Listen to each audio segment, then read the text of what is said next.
The light. Our generation has failed our kids. He got his ass kicked.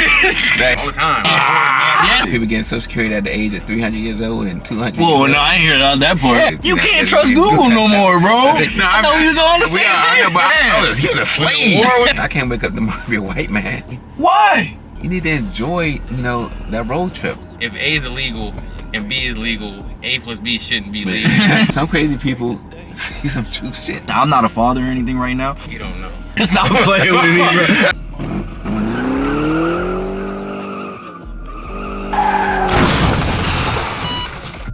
The light.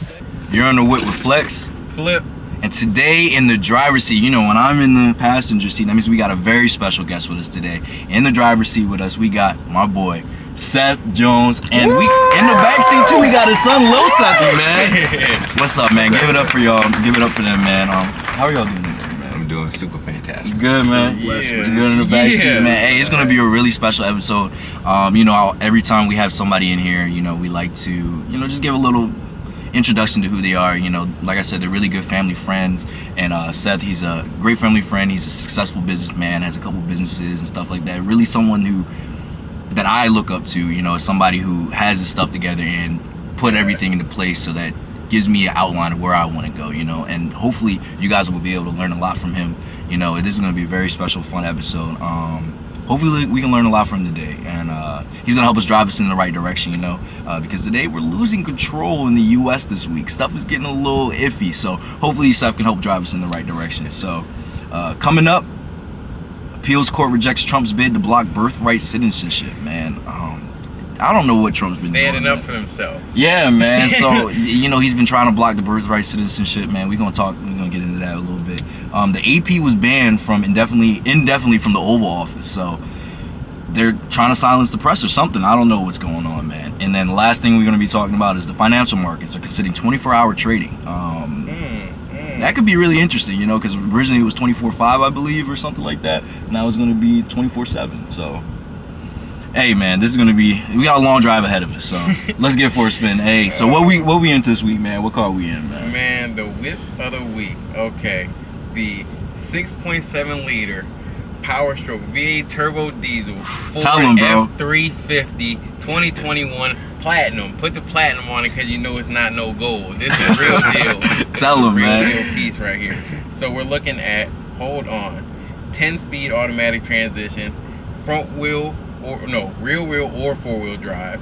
We got the 6.7 Power Stroke, so we are looking at 475 horsepower. Dang, I stumbled because that's like 4 times my Civic. So you gotta make a Civic reference, man. Gotta make a Civic reference. Nah, we got 1,050 pound-per-feet torque. So it's really fuel. We're looking at 15 to 18 miles per gallon for the diesel engine. So in terms of trucks, we're looking at pretty fuel efficient. Yep. I don't know if you want to speak on how the gas Phillips feel in this. It feels good. It has to park a little bit. It all depends upon what's the going rate for diesel. Yeah. Good gas mileage. Do you feel like? Sorry, I didn't mean to cut you off. Do you feel like you have to fill up a lot with the car? Actually, no, I don't. Really? No, I don't. And I drive it a lot. I got a lot of miles. Okay. And it's my primary vehicle. So, okay. But yeah, I drive it back and forth. Daily the truck, man. That's cool, man. And I feel like that's like a common misconception. If you're looking at a pickup, you're like, oh, the gas. You have to fill up every. I definitely had that thought, So if you're feeling like it's real fuel efficient, you fill up and you're good. Yeah, I'm good. That's good. All right. Yeah. That's good, man. I like to hear that. Might get a pickup next. I do want to pick up. 0 to 60 in 6.4. God, dog, this is a fast, big truck. It's a God, dog. And then top speed, I don't know what you get to, but it's saying like 90 to 100. I feel like you can push it. I think I got about almost 200 miles on it. Well, it felt like it's 200. Nah. It rides pretty smooth at top speed also. Yeah. So, yeah. Okay. Yeah. Slick interior. I don't know what is this, leather? It's nice and extremely slick interior. Yeah. Very updated user interface. So what is that infotainment system? The infotainment system looks nice, and we'll probably get a little 360 shot of the car or a little. Lick's gonna make sure we get the interior and the exterior for everybody to see, man. It's gonna be really good. That's the whip of the week is really looking slick right now. It's different. This is the first pickup we've been in. Yeah. Ever, so. Shout out to the first pickup we've been in, man. I like to give my opinion. I really like this car. I say it every week, but I really like this car. No, I say it every week, but I really do like this car. No, there hasn't been a car that I don't like, and it's not just whatever. This is a nice car. It feels good on the inside. It looks good. I love the leather. I love like the infotainment system. It looks really good. I haven't gotten to drive it yet, but it seemed like from what I know, my experiences with these type of trucks, they can get up. I hear them on the highway just zooming by me. You put a little bit of gas, they going. So I really like this car, man. How do you feel about the car? I really like it also. Yeah? Like, you know, I got the body style. The body style, just the dually body style makes it like, you know, to me like one with hips. Can you explain the dually? Why'd you go with the dually over the regular one? I actually needed a pickup truck for the house, and I had a electric car, and I was using it almost for putting mulch in it and putting 2x4s in it. So I missed my other truck, so I was like, you know what? The next truck I'm gonna get is going to be a dually. Okay, what it is? Because it looks sexy to me. It looks sexy. Yeah, I like it. I bought the dually. I love it, and it's my primary vehicle. I really like it. So it's looking like about 80 cubic feet of trunk space. So however much mulch you're moving, you probably got all of it. Yeah. Like a park's worth of mulch with this jump. So it pours too. It has some good pulling power also. Really? So yeah, that's good, man. Especially with the V8 diesel engine, it can handle that type of towing ability. Yeah, it's like a little mini 18-wheeler. Yeah, that's really cool, man. So we need a verdict. Yeah, what's the verdict, Flip?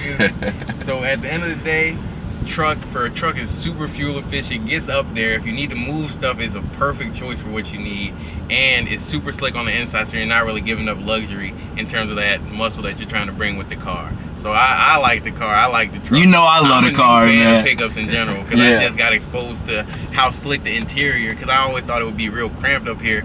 This is roomy, bro. I can live in here. Seats 5, 6 if you need to really. That's what I'm saying.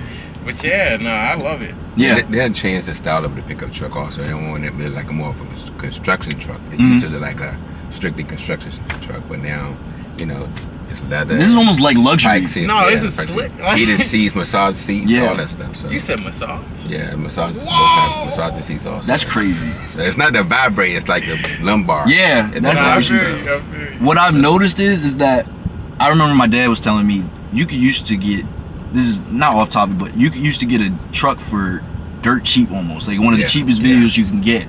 Now they're getting really expensive to get a pickup truck. It is. Because they're useful.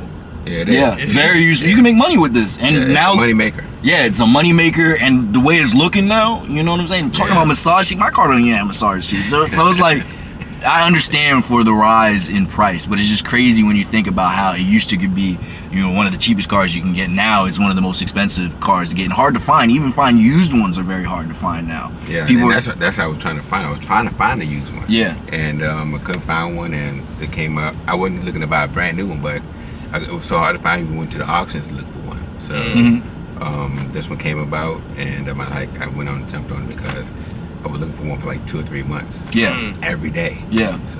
So my question is, glad you brought up new and used. Do you prefer used car? Do you prefer a new car? Yeah, I prefer a used car because why? Actually, the new car, as soon as you roll off the lot, equity drops right away. And someone else had put in the equity. Now you got a car with equity. So if you buy a used car, but the new car smell and all that stuff is cool, but it wears off after couple of payments. You're right. It's more like a regular truck now. Exactly. Something like a regular truck, but all in all, I will go use all the time unless it's unless you got extra cash. Yeah. So but the extra cash go to real estate or some investment. Hey man. And I feel like this is the guy to talk about that, man. So let's get into our guest introduction. Like I said, this is Seth Jones, really good family friend of mine, and an amazing businessman, very humble person. That's someone that you can really look up to, and hopefully, like I said, we can learn a lot from him today. So Seth, can you just tell us who you are a little bit? What do you do? Just get the people tell them about yourself. First of all, I would like to thank you guys for interviewing me. I appreciate the stuff you guys are doing right now because it's actually shedding light on the younger community as well. And people nowadays don't watch TV. They're all watching podcasts and social media. And this is the way or the new trending of the younger generation also. So congratulations on what you guys are doing. I'm proud of it. We really appreciate that, man. But about to make me cry. actually, I'm in a home healthcare agency, home healthcare business. Okay. My wife and I, we started a home healthcare business 24 years ago, and I'm sorry to cut you off. Can you explain what home healthcare is for the people that don't know? Yeah, no problem. So what we do is we provide healthcare services to individuals who's in need of care. Again, right? Most people think of a senior or someone older than grandparents. That's what I think. Yeah, but anyone who's in need of services, or anyone who's in need of care, and it goes from the child that having issues walking, or that infant that needs to make sure that the infant is taken care of at night when he or she has some medical issues, all the way from the seniors. So anyone who's in need of services, healthcare-wise, we provide those services. And our caregivers are, we go out to our client homes to provide those services. Okay, so it's like you're not in a central location. You have people going out. Yes. Okay, yes. That's really cool. That's an interesting business model. You know. And the reason for that, the quality of care is much better in home. So when you in a facility as a nursing home or assisted living, the ratio of caregivers to clients is like 16-1. Okay. So the quality of care is not going to be that great. So anytime you can hire someone to do one-on-one care is always better. Yeah. Because it's a one-on-one care. It's like teaching. Kind of, you get a little more focus on you. Exactly. On that single person, you put your more energy into that person. So one-on-one care is always better. And inside the nursing home, a lot of times we put out. I think that's a thing that we, as our people, didn't used to do, but we got caught up with the American lifestyle. We put our parents and our loved ones inside a nursing home to have people take care of them instead of, it's supposed to be my parents take care of me, now it's my turn to take care of them. Yeah. It's supposed to be a cycle, but we now in this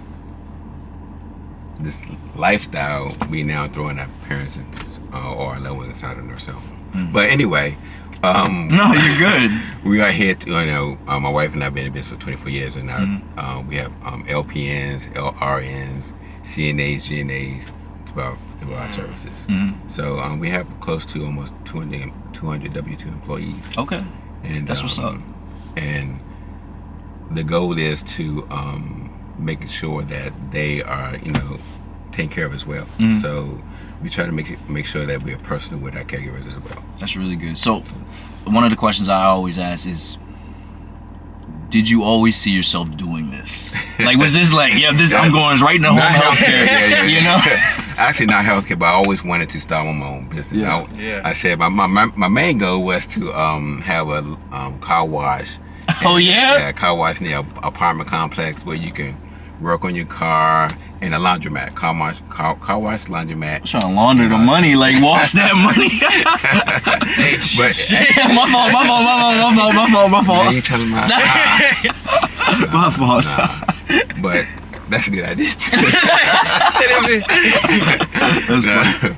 No, but all in all, that was my goal, was to start a car wash, laundromat, all that next to an apartment complex, because you can't work on the car.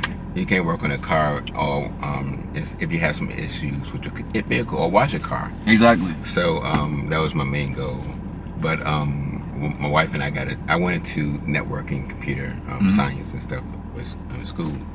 So my wife had my wife is an RN. So we had the opportunity to her aunt asked her to become partners with a company that she had in Anne Arundel County. Okay. And her aunt ended up kind of reneging on the deal. The offer, yeah. So and what happened, I set my whole network up inside of her office, and because she said she was gonna make my wife 50-50 partners and all that. You know, she ended up not doing it. So that's crazy. I told my wife, like, well, we can do it ourselves. And she's like, well, sauce now. yeah, I know. And it only lasted for like 2 months. What, the contract? Or? Well, the relationship. Oh, gotcha. Sorry. Yep. So, however, we have built a relationship with someone at the state, and they end up giving us a little more referrals, and we built a relationship with the other sport planners, and we was getting referrals left and right because we built that customer service. That's what's up. And at that time, we was like the only agency. It was like 2 other agencies out there during that time, and that's how we kind of grew overnight.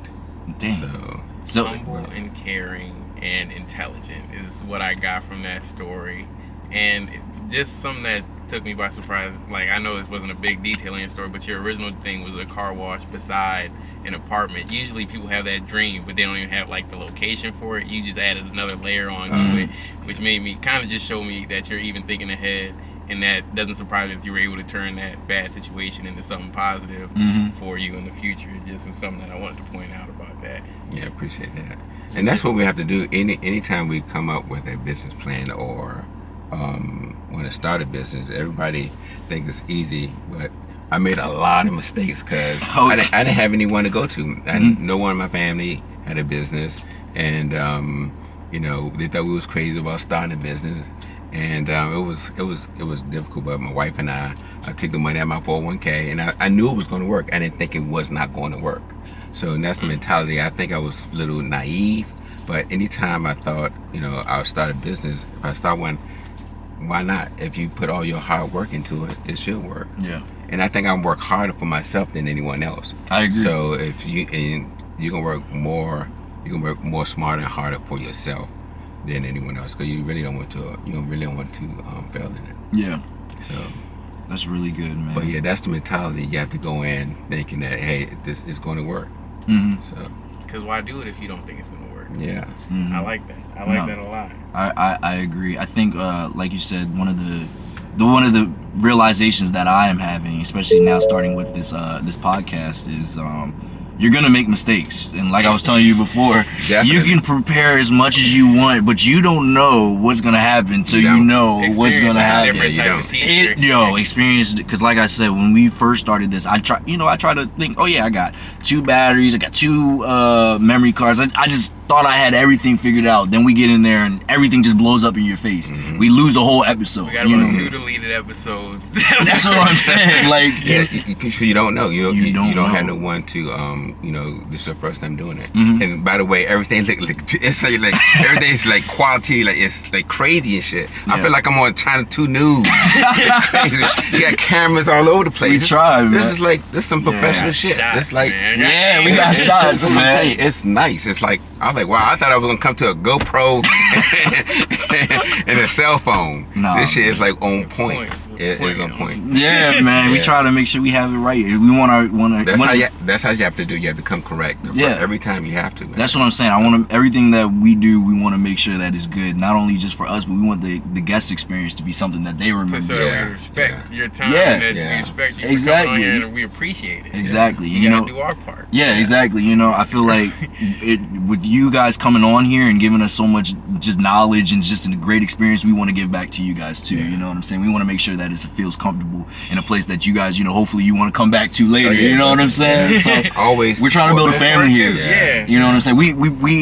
We had our slogan that we had, but I forgot the slogan right now. But basically, what it is we're trying to build a community. You know what I'm saying? One of the main things we want to have people on here that can help the youth. We want to make sure that we're just trying to make sure that people understand what's going on in the world, give people, a little bit of guidance, a little bit of knowledge to be able to chase whatever dreams they have. You know what I'm saying? I try to have people on here who are, successful at what they're doing and can also, be able to help and teach others. You know what I'm saying? That's one of the things we want to do. We want to really build a community here. So, like I said, we're really glad to have you on here. The stuff that you were telling us about with, how you started with your business and, you didn't think you were going to do it, so then you had an opportunity and that looking like it's going to fall through because of a, bad whatever, and then you go through, you overcome that, you go past that obstacle, and now you're able to come out, you know, successful. You know, and like you said, it's overnight success story. Yeah, now you're in the dually. You know, the platinum. You gotta tell them the platinum, man. Were you about to say something? I know I'm truly blessed, but the goal is, man, anytime you guys need anyone or your fans, I'm an open book. I prefer to help someone than just to hold them down. So I made a lot of mistakes starting a business, and you're going to, because people had a 400 year head start, and they had been running their business for centuries. So in this, we are first generation starting a business. So I made a lot of mistakes, lost a lot of money, and I don't want another brother or sister to go through that. So anytime you have any issues or any questions, I'm here to, as long as I know or if I can get someone to help you, I'm there. Yeah. So that's good, man. And I think that kind of speaks towards like DEI being repealed. That's kind of just like going along with the 400-year head start. They're kind of repealing it. They're saying like, well, since everybody's all set up, everybody's all educated now, we don't need DEI. We can just do it on skill. And that's not the reason it was put in place, is because people were hiring based on previous biases, and now they're just acting like that's just not a thing anymore.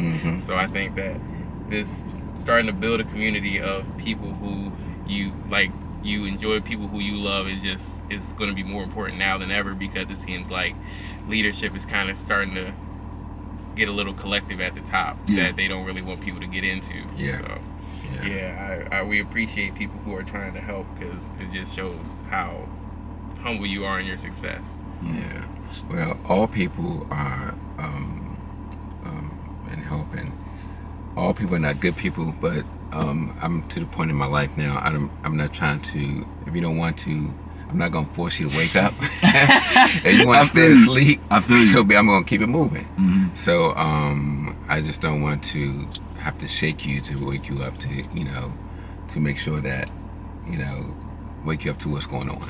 But I'm here to help you along the way. Questions, if I know my. Y'all heard that? Y'all heard that he said it. That's 100, man, for real. And I'm glad that you said that. I'm not gonna force you to wake up if you don't want to wake up. That was one of the things that I feel like there's a reoccurring theme, or something that I always bring up every other episode, is something that I want to help people. I truly want to help people, but I'm not gonna force you to want to do it. Like, if somebody, like, I'm a big advocate for working out and going to the gym and stuff, but if you don't feel like going to the gym, I'm not gonna force you to go to the gym. You know what I'm saying? I'm gonna invite you. I'm gonna invite you. Exactly. I'm like, yo, come with me. We about to get a good workout in. But if you don't want to go, I'm not gonna force you. But the same way with waking up. If you, like you said, you have, like, you might know something. Hey, this might be better for you. Try this, and like they don't want to do it. I'm not gonna force you to do it. So that's just something that I've realized. You can't save everybody. You know, you can save who wants to be saved, for real. So you can't really save everybody, man. And the key also is to be a student. Always be a student. I'm a master student, so always be in the position to learn. Learning is a great skill. Being able to learn is a great skill. There's a saying, the only thing that I know is that I don't know nothing. And so you're in a constant state of learning and trying to figure out stuff. You figure out one thing, you think you know something, and then you realize, oh my goodness, the iceberg just keeps going deeper and deeper and deeper. So like you said, you being a master student. But I'm gonna say something with this generation is we're starting to, I'm not gonna say question our leaders, but it might be exactly question our leaders, because it's just like some people don't know what they're talking about. So how do you find a good leader? How do you find a good teacher? What is a proper way to? Yeah, that's a great question. Yeah, that is, and all depends on their works and their character. So if they're saying something, doing something totally different, their fruits should show. But I think we lost a lot of our leaders, man. Everybody doing, and most people are doing their own thing. And there's no rules and regulations. Everything's like, I don't care as long as it's not me. You can do you. So, but that's why this world is falling apart, man, because everybody doing that. So I got a question. Didn't mean to cut you off, but why do you feel like it feels like no one cares anymore? Why do you think they don't? Because what's your experience like? What do you think? I believe that our generation has failed our kids because there was no rules. They were their friends instead of their parent. and there was no discipline. So and you can't be your friend's not gonna pay your college tuition. Yeah. You know. So be a good friend. there are levels to being a parent, but I want to be my son friend also, but I know there's a line that we can't cross. That balance, you know what I'm saying? And we've talked about that before on the podcast, and I think something interesting that you talk, just the relationship between a dad and a son, a mother and daughter, parents and their child in general. It's just weird to see how they kind of differ amongst families. So like me and my dad, we're like super tight, we're cool. Like I was talking to this older dude the other day, and he was like, I was dancing, and he was like, "Did your dad dance with you a lot?" I was like, "All the time." Like they do. Right now. We'll go to an event. You guys both just dancing and stuff, having a good time. Or just rapping and having But I also respect him as my father. I think that's like it's really hard to get that balance. But it's also like I don't know if you had. I don't know how your life was, but just being a parent is a lesson that you got to teach yourself. Yeah, exactly. It is. You learn also being a parent. Also, we both learn. Everybody's learning because we're all doing this once. Everyone that's on this planet doing more than likely they're doing it once. Yeah. So no one is an experienced person, but it's shout out to the dads. Shout out to the dads, man. Appreciate you. Yeah, dads are important. Yeah, very important. But yeah, to what you were saying, if we lost the disconnect because our generation wasn't raising or disciplining the kids like they should have been disciplined, and I think we got caught up in the American way of raising a child. Cause I was backhand. I had the belt on me, but I ain't get touched, and I'm okay with that, right? I'm like, I knew I deserved it. So my parents did what they had to do. I deserved it. I wasn't like they didn't beat me for no reason. For no reason, yeah. So I deserved those ass whippings. That's a different outlook, because that is something that's starting to be looked at a little like, do you hit your kid? Do you not hit your kid? And I don't want to say hit, but it's like, shit. You got. I'm telling you right now, he got his ass kicked. That hit, but I didn't. My wife, like, man, one time my wife was tearing his ass up one day. Like, man, she need to stop. But he's a good ass kid. My son is like baby Jesus. Yeah. It's like he's a good son, man. I couldn't ask for nobody any son any better than I have. That's He's a very good kid. Appreciate it. Yeah. But shout out Lil Sethy, man. Yeah. So in terms of that's just something to talk about how kids are being raised nowadays. A lot of people are losing. There's this whole wave of kids who are basically, they don't really respect their elders, the younger generation, and it's like, but it's also like a lot of kids are being raised in single parent households, so it's like respecting a man above you isn't really like natural to them. So it's kind of like, where do you think that they find their leadership? And it's like you said, you just look in your community, but if they're in communities of people who aren't really doing the best stuff, it's kind of hard to find somebody. But I think, like you said, if people can reach out to you, like having people who are just open to being leaders and mentors is gonna that plays a very important role. And our men have to really step up, man. We have to step up because I don't know. I would not be without my son's life. If me and my wife never, if I had another kid somewhere, whatever, it's better than me to be in my child's life, man. I couldn't. I don't know what I would. Yeah. Even if my wife, we always have scenarios when you have a child. It was like it's 50-50. She's not getting 70-30 and 60-40. Yeah. I'm going to tell you that's my son, just like it's your son. Yeah. So men have to step up and be held accountable for it also. So we do need to be accountable for not raising our kids. It's really good, man. And again, with the male being in the female life also is important because nowadays the females are off, they're wearing and doing anything. You're right, bro. So go ahead. I want to have my daughter, some Daisy Dukes on, and it starts off being cute at 3 years old, and it's just, to me, it gets worse and worse. It has gotten, and it seems like it's not going to get any better.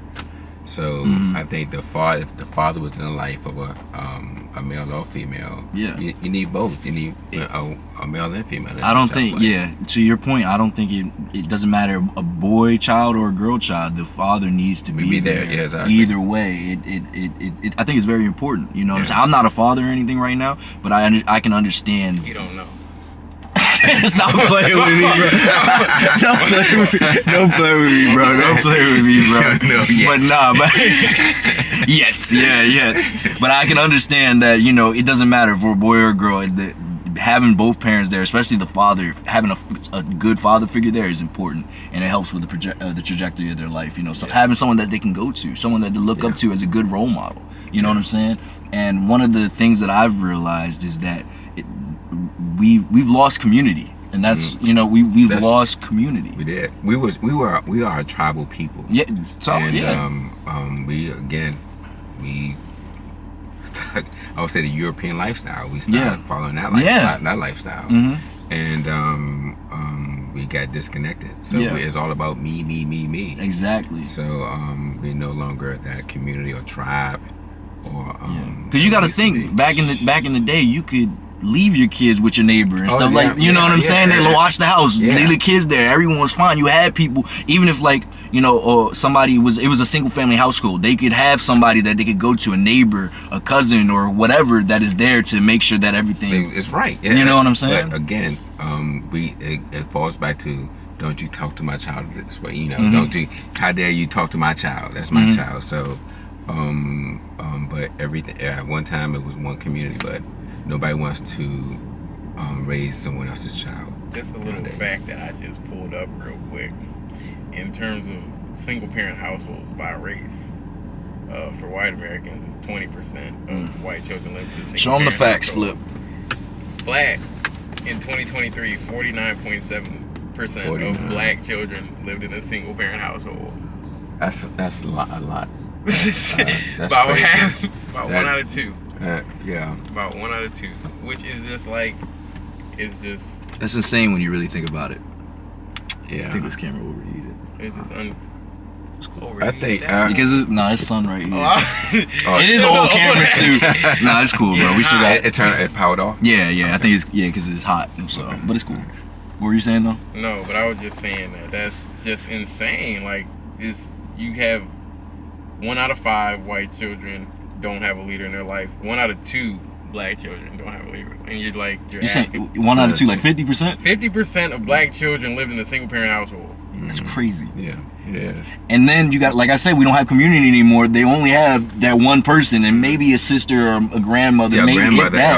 If that nowadays. Sometimes the grandmother just raising them instead of the mom. That's what I'm saying. Doing other things. So it's rough. It's rough out here. And I think it just, like you said, men have to be in their children's life, because it's like with women, they're kind of they carry the kid and they have the kid, like they're gonna be with the kid regardless. And there's certain situations where men will end up with the kid, but that's I think that's in the minority of situations where that happens. Let me tell you what can fix the problem.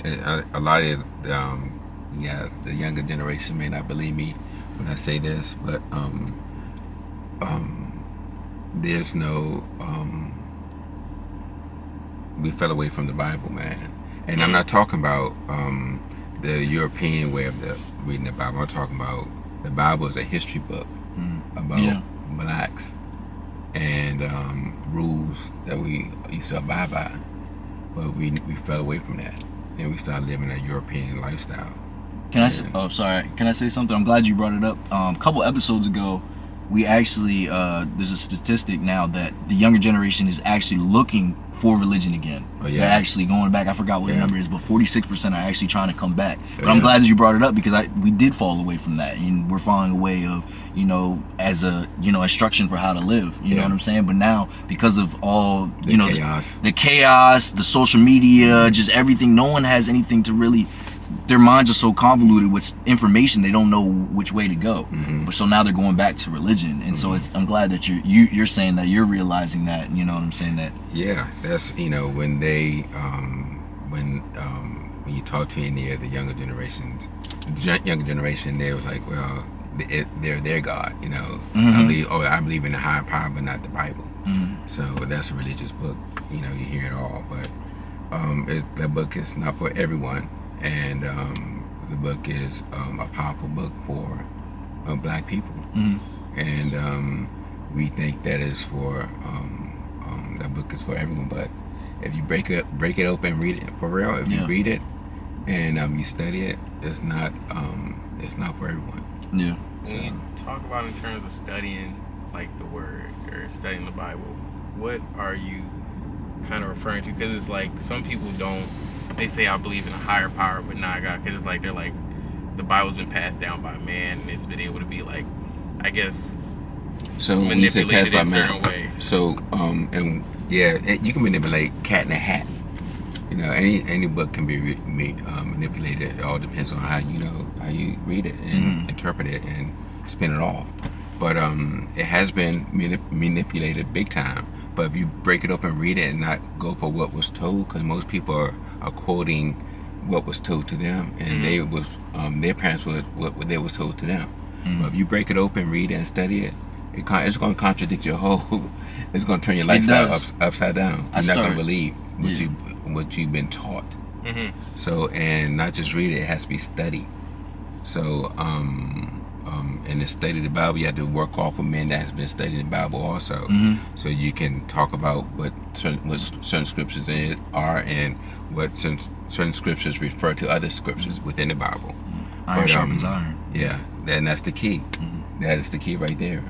But yeah, you can't just read it for yourself. You have to read, study it, and study it with men of like-minded. Yeah. So I actually started I think last year going back and reading the Bible because I wanted to read it for myself and not have someone else tell me what their interpretation of it is or tell me whatever. I want to go back and because my whole life I was told by someone else what this means or what that means. You know what I'm saying? I don't want that. I want to be able to read it for myself so I can understand what what it's actually saying. So I'm going back. I've been slacking a little bit, but I gotta get back into it. All you're doing, you fact checking. Yeah. That's what you're doing. Because what you was told and you're reading it, you're just going to go back and read what exactly what it says.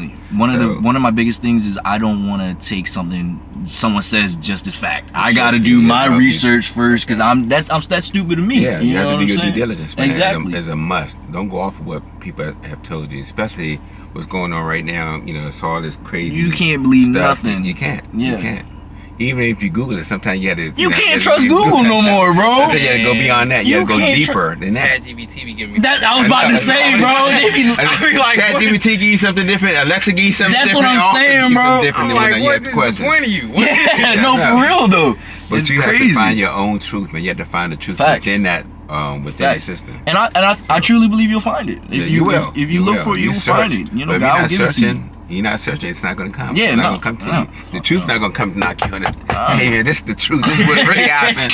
This is what really happened. But it's also like if you're not prepared to receive the truth. Like, I think that people aren't that is true, to too. receive any type of that is true, too. That's why I went back to you need to wake them up. Yeah, if they don't want to be woke, they're not ready for the truth. Tight, man. That's really good, man. So, I really enjoyed that part of the conversation. And it's like you were saying, it's chaos going everywhere. You don't know who to trust, who to believe, and all that stuff. So, have you been keeping up with what's going on in the world, just politically, U.S., worldwide news, and just a little bit? Yeah, I have. It's hard to keep up. It is hard to keep up, man. Actually, I'm not into social media like I should be, but this is my seeing this guy right here. He come like, Dad, did you know a plane just crashed? I'm like, Dad, how you know that? It's not even on the news. Yeah. No, did you know that? I'm telling you, social media is like, it's crazy. Yeah. I'm like, how did he know that fast? He know faster than daggone CNN and MSNBC and that's what I'm saying. Stuff. And sometimes like, man, I don't believe it. I don't believe it until no plane just crashed. Yeah, you see it on CNN. But I thought it was fake news. No, I think there's what has it been like 5 plane crashes now or something. Something crazy. insane. I don't know the exact number. But you put up the number. It's been 74 plane crash. What do you mean 74? Yeah. Bro, we're that. I said 5. Small. Even I'm talking about little small planes. It doesn't matter. Yeah. What is going on? It's crazy. I don't know. I know. Someone hacking the planes. Bro, I think we're getting hacked, bro. Like, I don't know, bro, but I'm just saying that this. But check it out. How did that? So you couldn't hack the plane that just fell in Canada because it just flipped. While it was landing. I don't know about this one. The one that came, the last crash in Canada. What about it? I don't know. Pennsylvania one or the Canada? The one in Canada, the one that was came down and flipped on his back. I didn't even know that. Oh what? Yeah, Oh they just yeah, I saw happened, the video of it. Yeah. So Dang, 18 hours ago. or 2 days ago. Yeah, the jump. Everyone survived though. Yeah, it was 84 people on it was US Air. One of It looks like Delta. It's on Delta. It was on Delta. Oh, all right. Delta was like 84 people survived it, but the damn plane was landing. Then it just flipped and caught on fire. Caught on fire as it hit the ground. Then it flipped and was upside down. But that's crazy. I think I saw. You know what's crazy? I didn't know that, but I think I saw Instagram videos of people getting off the plane. Yeah. So it's like I didn't even know the plane crashed. What was going on? Yeah. Yeah. And it just, I guess, so much, social media just shows me so much stuff that's like, everything seems, or everything is tragic, because there's a lot of tragic stuff going on in the world, but social media, I see all of it, so it's kind of like, I pretty guess soon, man, we're going to be numb to it, man. Yeah. Oh, yeah. You know, I mean, pretty soon, I saw people getting off a plane crash, and I was like, oh, that's wild. Why That's wild. Nah, that's wild. Hold on, what was that? Nah, that's wild as crazy. It is. But you're right, though. We're getting numb to it because of all this stimulation of it, man. It's crazy. Yeah. Just like the school shootings, like, okay. Man. Like you feel bad for them, but you don't really feel the whole weight of like, the world's getting crazy. And it's like, if I only knew about my local stuff and like a plane crashed in Philly, that'd be super crazy. But I hear about plane crashes, like a plane crash doesn't seem insane to me. Like it seems very possible just because I know about it's happened before. Yeah. And I think it's just weird. Saying because we keep seeing it now. Yeah. And it's weird. But I think that there is a problem. Have y'all seen the movie, what is it, Leave the World Behind? No. Yeah. You saw it.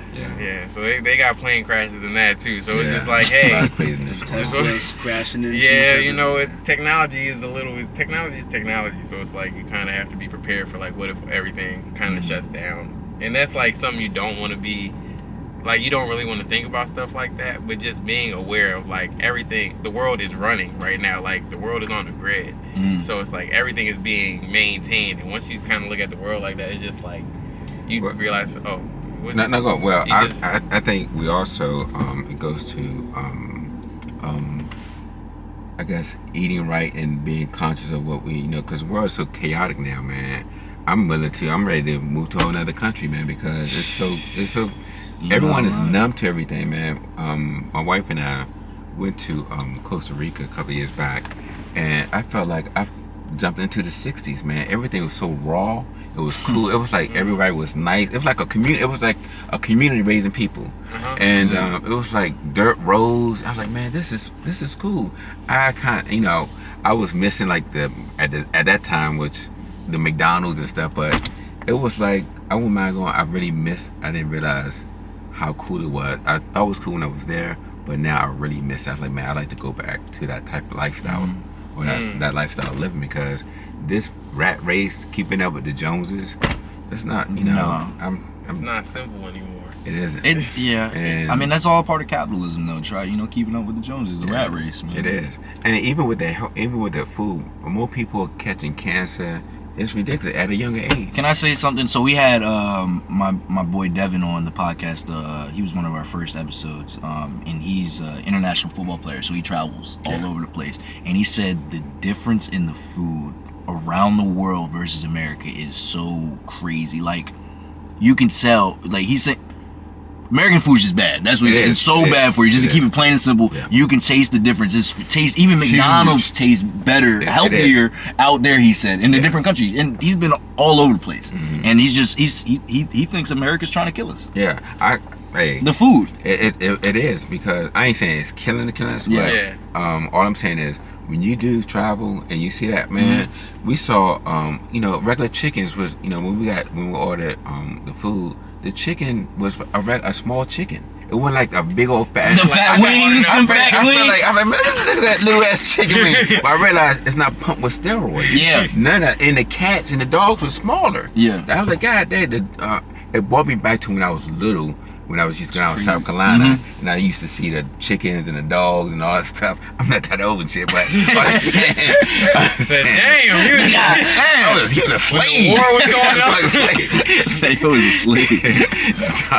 But all in all, the food that we eating, it is something's going on with it. It's because it has to be. It's water too. It's with capitalism, man. They're trying to increase profit margins. They're using stuff that's not good for us, you know, and they know that. But it's, you know, they're choosing money over people's health. You know what I'm saying? It is what it is. It is.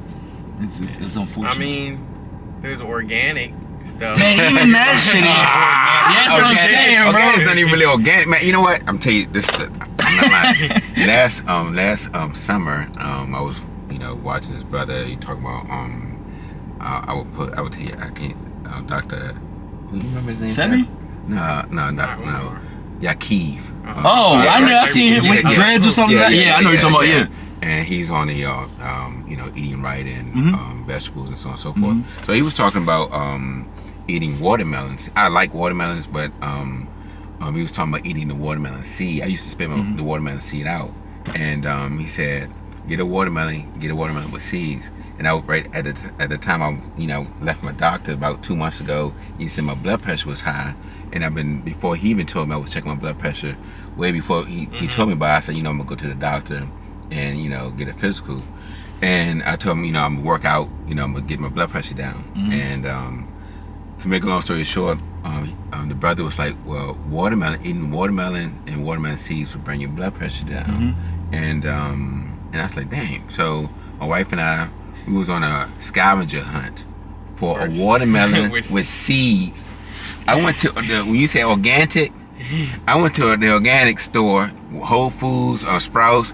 They had the farmers market in Annapolis, the farmers market in Baltimore. All of them, and the shit was labeled organic. The regular watermelon was labeled organic. Yeah. I was like, well, how can this be organic? You don't have no freaking seeds in it. That's what I'm saying. It had no seeds. So I had to go to Shoppers Food Warehouse. They had one with seeds in it, and Sprouts ended up having one with seeds in it also. But the shit worked. I was eating the watermelon seeds, and it brought my blood pressure all the way down, man. It does, bro. So, but all in all, when you stated organic, you have to be careful when you think you buying something organic and it's not. So what am I supposed to? I need a farm? Pretty much, bro. Now, are you gonna have to start growing your own stuff? That and I got a little vegetable garden in the back, but we need to start going to slaughtering houses or a farm that raise animals. Grass raised animals. So you want to say something? Go ahead. It just seems like that's a lot of time and effort. You go ahead. But your health is way more important, bro. It is. But when you do it with a group of people. So that was about community, bro. Yeah, we got to get back to the community because, like you said, it's a lot of time. But if we have one person growing the plants, having the garden, one person raising the cattle or the meat, you know what I'm saying? Somebody raising the kids, somebody teaching. But within our communities, small communities, and then that's how we do it. We lost that. Yeah, we did. I have a cousin in Detroit. She has some homes in Detroit, and she has a garden in her little community, and everyone, takes care of her. And she has chickens running around and all that stuff. And this is out of freaking Detroit City. And she has chickens and raising the vegetables in a nice little garden. I mean, not nice little, it's a nice sized garden. Yeah. So and it's just, I guess I wouldn't even that thought didn't even cross my mind when I'm thinking about how am I supposed to, I gotta go find a farm, I'm supposed to be the farmer. That's foreign to me. I have no idea. My grandma tried to get me to help plant some fruits and plants in front of my house, and that I never even putting all that mulch down. This starting is just so. But you have to. It's the key is it started when he was 8-9 years old, out inside cutting grass and out in the yard because. Grass. Yeah, cutting grass. I know what's up, bro. I know he has to because he's not gonna have that issue when he get older. Yeah. So cutting grass, washing cars, changing brakes on the car, changing the oil, all that he needs to learn that. Why you looking? So got experience in the backseat. Right, man. But no, that's what the father is there for, man. And that's why my father was there to tell me that. You know, when my boys and actually he had my boys helping me like clean the garage out also at my dad's house when we was younger. So little stuff. Do you? I'm bringing you into the conversation. Yeah. So do you feel as though do you start seeing? Are you seeing like the stuff that he's been teaching you and how it's playing out yet, or you haven't seen it yet? It has like he be teaching me everything. Yeah. And my friends don't even know. So that's what I'm saying, bro. And I'll be helping them with stuff. They don't even know how to fix a toilet or put a pump in the toilet. Man, see, he's saying stuff that I don't. no, that's real stuff though. Like I remember I was at a friend's house. It was like we had a little like party, some type of little celebration, and the toilet started overflowing, and no one knew how to fix the toilet. Dad told me about this. Bro, no one. I'm like, yo, what? And I just came in, turned it, and they was like, oh my goodness, you fixed it. How'd you know how to do that? I'm like, you just turned the little valve down there. But no, people don't know. Yeah. And you have a dad who's teaching you that stuff, and at the time you're like, I don't need it. You know, I used to do the same thing with my dad, bro. I used to give him an attitude. I'm like, I don't need this shit, bro. Fuck, what is he doing? But then a couple years go by, a little time go by, I'm like, damn, my dad showed me. And then seeing my friends not knowing how to do any of this stuff at all. Cutting grass. Yeah, they don't know how to cut grass. One of my friends' cars died. They didn't know how to do the cables. He almost blew his car up, did the wrong cable. I'm like, bro, what are you doing, bro? I got all put that. air in a tire. All that. No, that's what air in a tire. Bro, don't even know how to put air in a tire. Like, not you. I'm just talking about like other people that I see. Nah, Like, I'm locked in on certain things. Like I just changed my oil for the first time. Like, Okay. All right. Okay. no, that's really good, like, bro. Some people wouldn't even try. No. Why exactly. did I do it? I don't. Now this is what I'm saying. In terms of getting all the materials for changing my oil and like I needed a lift. And then I could have did a car jack. I don't trust it, but it was just like I went through that, and I could have just went to Jiffy Lube and got my oil changed, or I could have went to my mechanic and got my oil changed because Jiffy Lube that's way too much bread. But like my mechanic is a little closer to where I don't see why I would change my oil. Okay.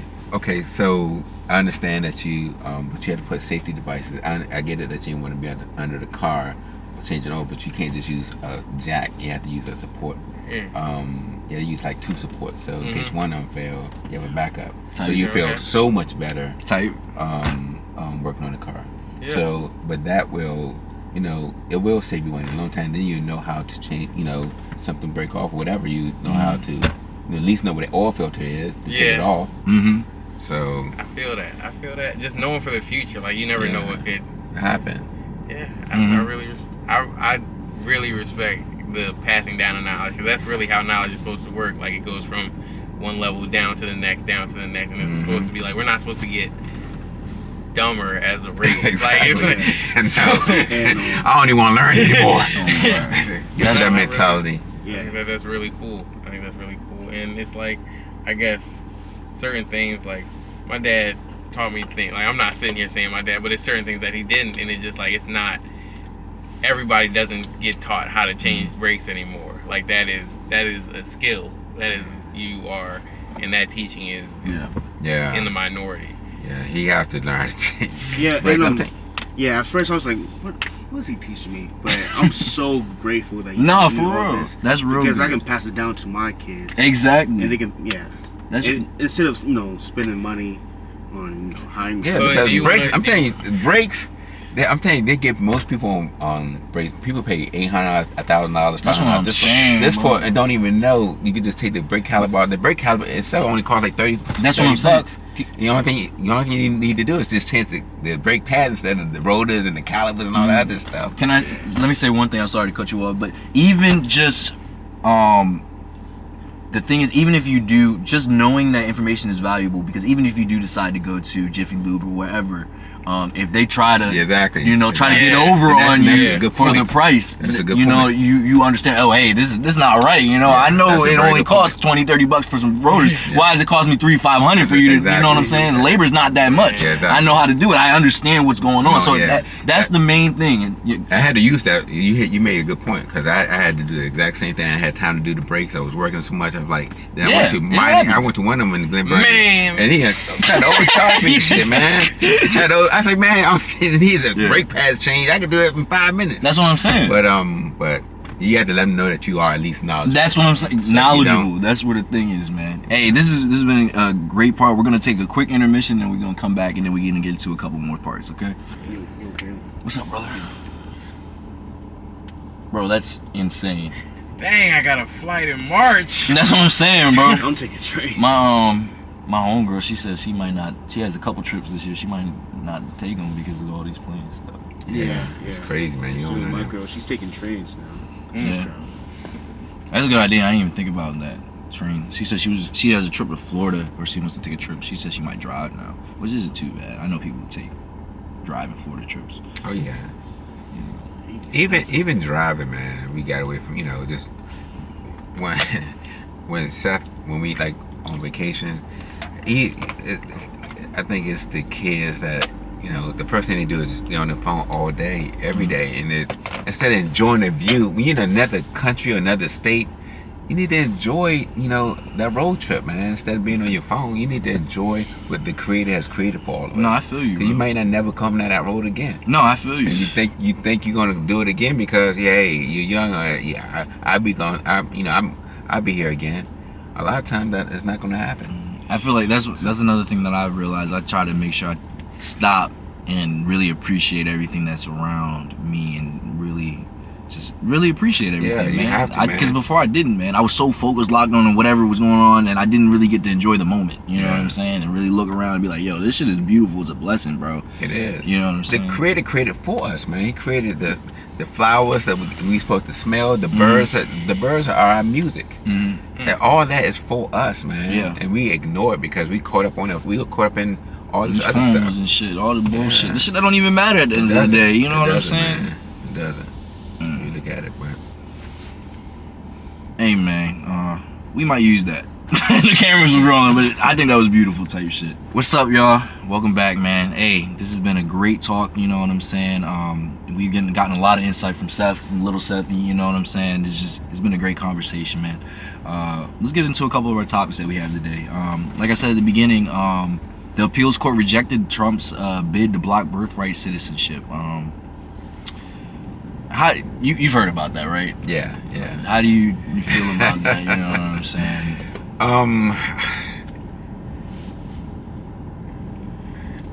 I know that's a hard question. Citizenship in general is so it's a weird thing. So I think a little bit is trying to figure out why it was put in place. I don't think that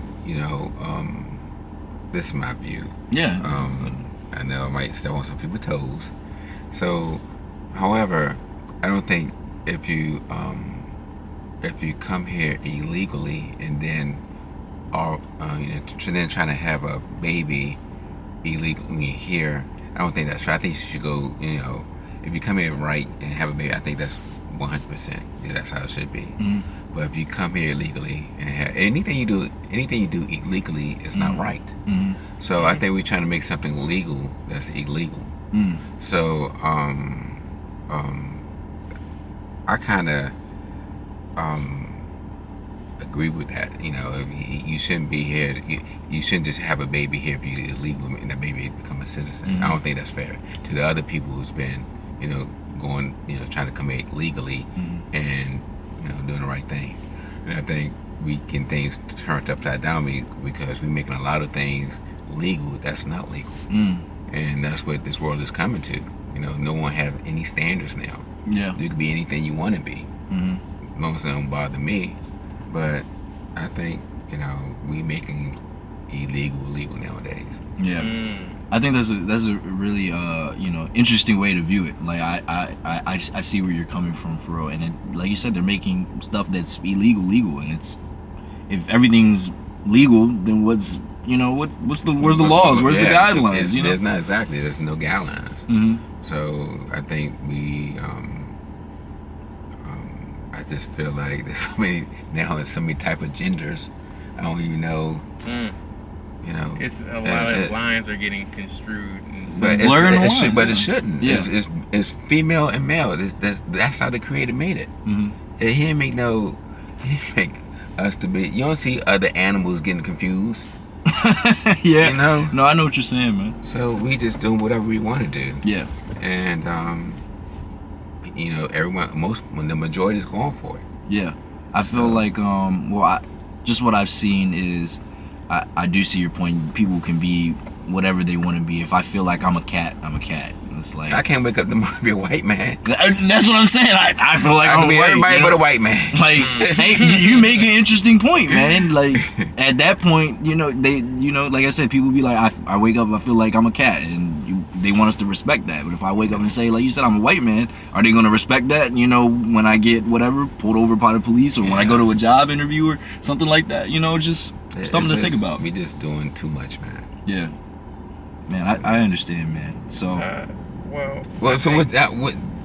Let me hear your views. So for that, I think, because I was just thinking about why it was instated in the first place, is basically just because are you talking about birthright citizenship. Oh, birthright. Okay, cool. People who are born in the U.S. are U.S. citizens. That's the bottom line of it. So I understand why it's in there to begin with, just because it's like it kind of follows the American dream. Like if you were born in the U.S., you're for the U.S. Like, and it seems like it seems like it just follows this path. Like it's easy to look at it in a really bad way, but not like it's easy to look at it as following this trend of not really taking minorities into account, because it comes on the tail of like I was talking about before, they're abandoning DEI, and at the same time you are letting birthright citizenship is out the window now, and you're sending ICE into communities. It just seems like it's all part of an attack. So it's hard for me to even look at it in the light of like, oh well, I understand it, because it comes as a big part of an attack that I don't understand. So it's like I see where that's completely reasonable. Like you came here illegally, why are you now a legal citizen? But I don't know, I guess it's just because it's a rule that was in place.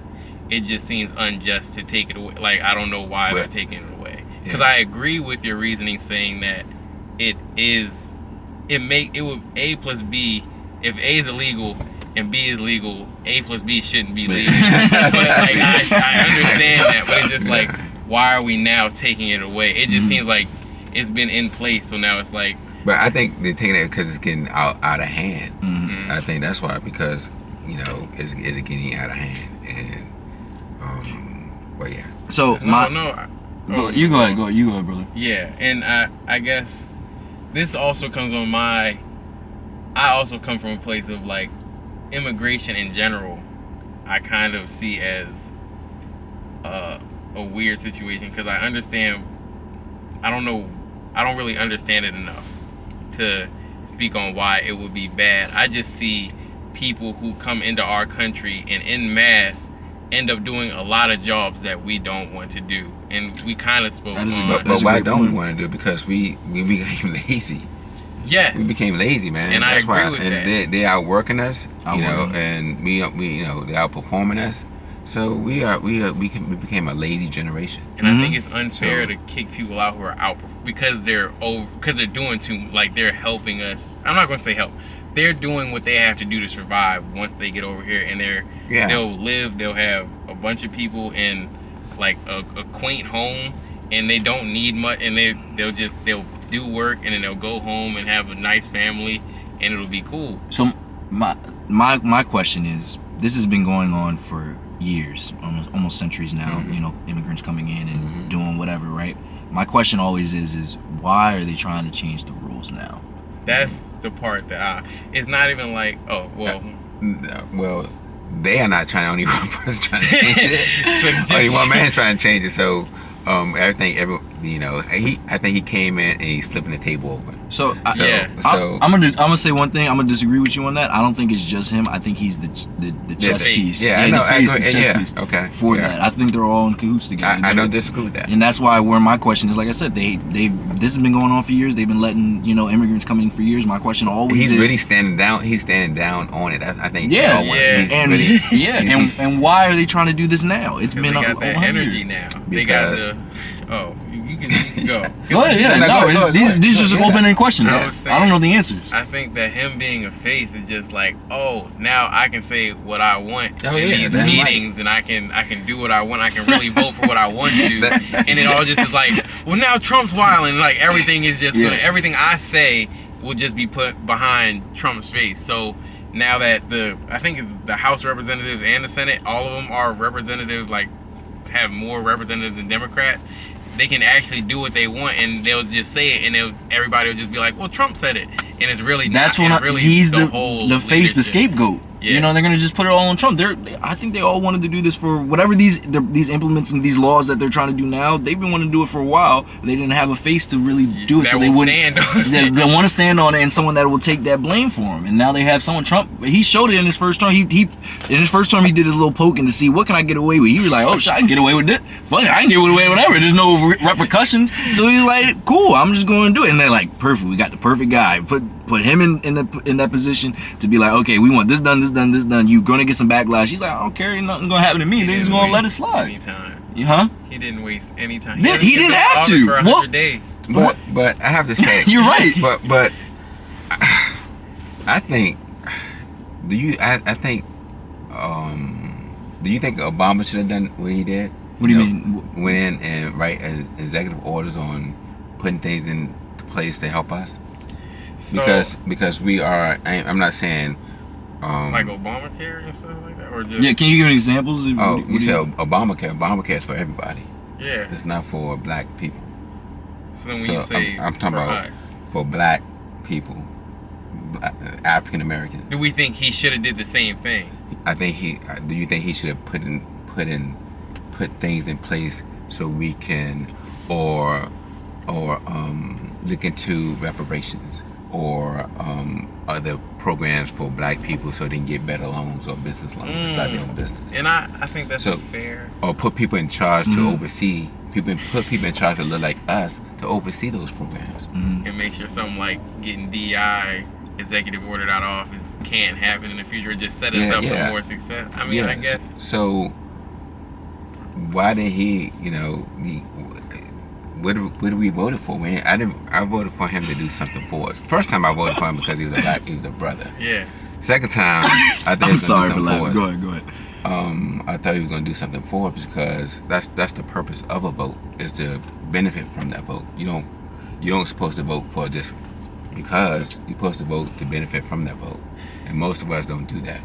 I mean, you're right. So that is a different outlook on the definition of a vote, because it's like a vote you could look at a vote as something you're supposed to benefit from. You could look at your vote as you're putting your intellect into the community, and it's not like benefit per se, but you want leadership to be reasonable. So let me say my thing. I feel as though one of the issues with a lot of people, I know that a lot of people vote based off of emotion, and not most actually people. Not Most actually, black people. I said not black people. I don't know. I'm just gonna put most people. They vote with emotion instead of actually looking at the policies and what the actual person that is running actually wants to do and put in place. You know what I'm saying? And so, like, what happened? Is that? yeah. I thought he was good on the battery. I thought it was All right, it's cool. We got it. Cool. We got this one. We all good. There's nothing wrong with this one at all. So, anyway, a lot of people vote emotionally. They do a lot of things emotionally, but they need to start. Not gonna say they need to, but we really need to look into actually what do those people stand for? What do they believe? What are they gonna put in place to not just help them, but they're gonna help us to help further us better as a community, as a nation. You know what I'm saying? And I'm not saying it because the only reason I'm saying black people because we are on the bottom. Every other nation has surpassed us, and we've been here since day one. And I wouldn't say that if we was already equal.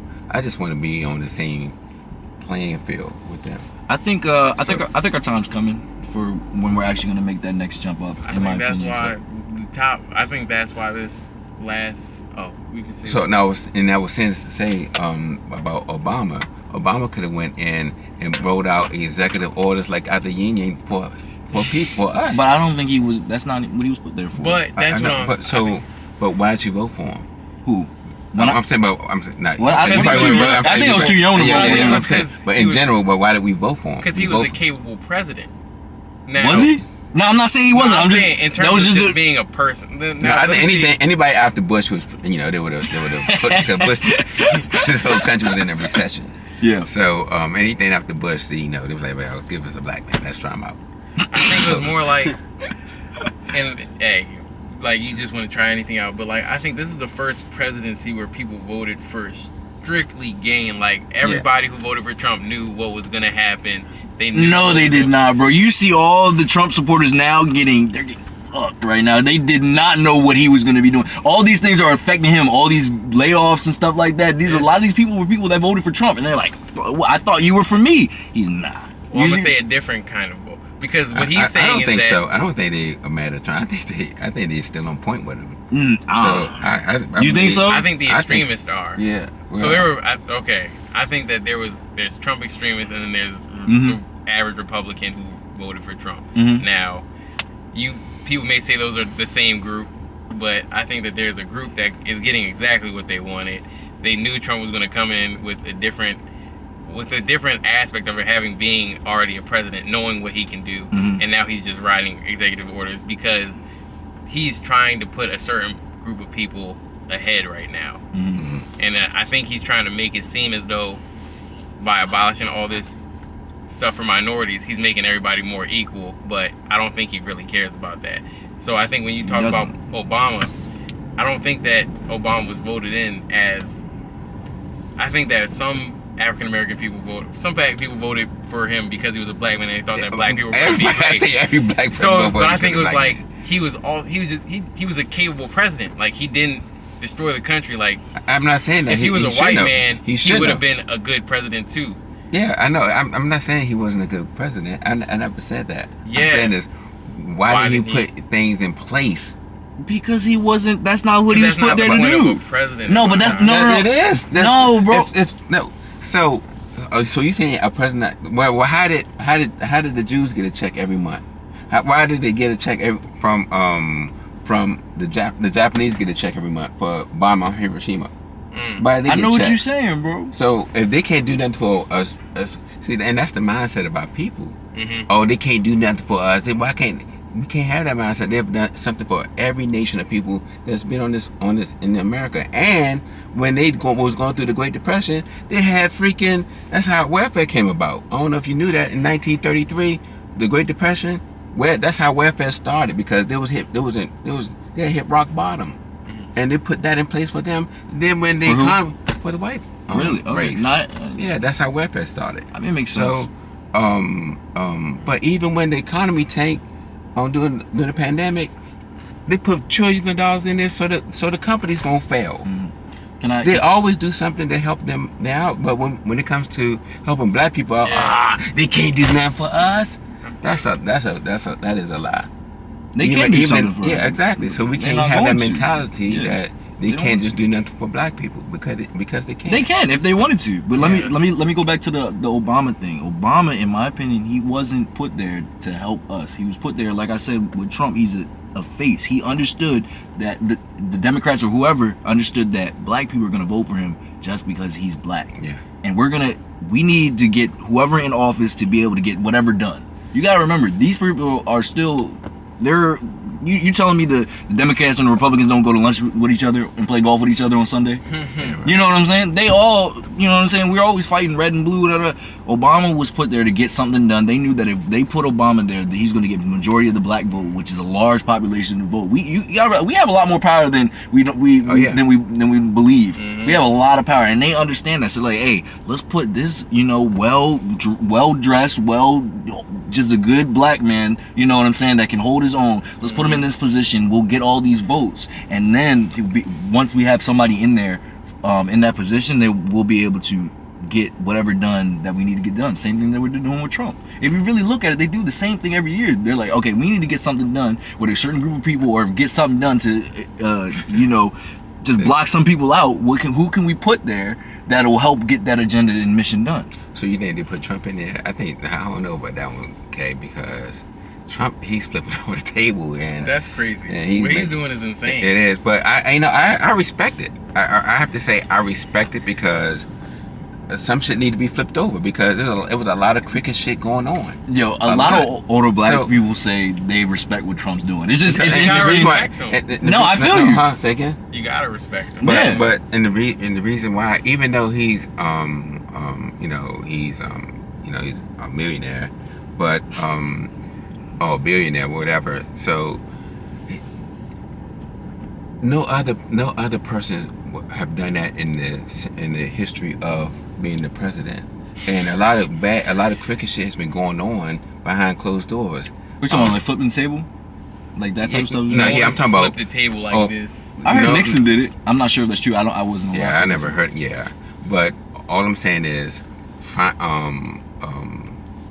getting rid of a lot of policies, which I think he should have just went through them and itemized instead of terminating policies.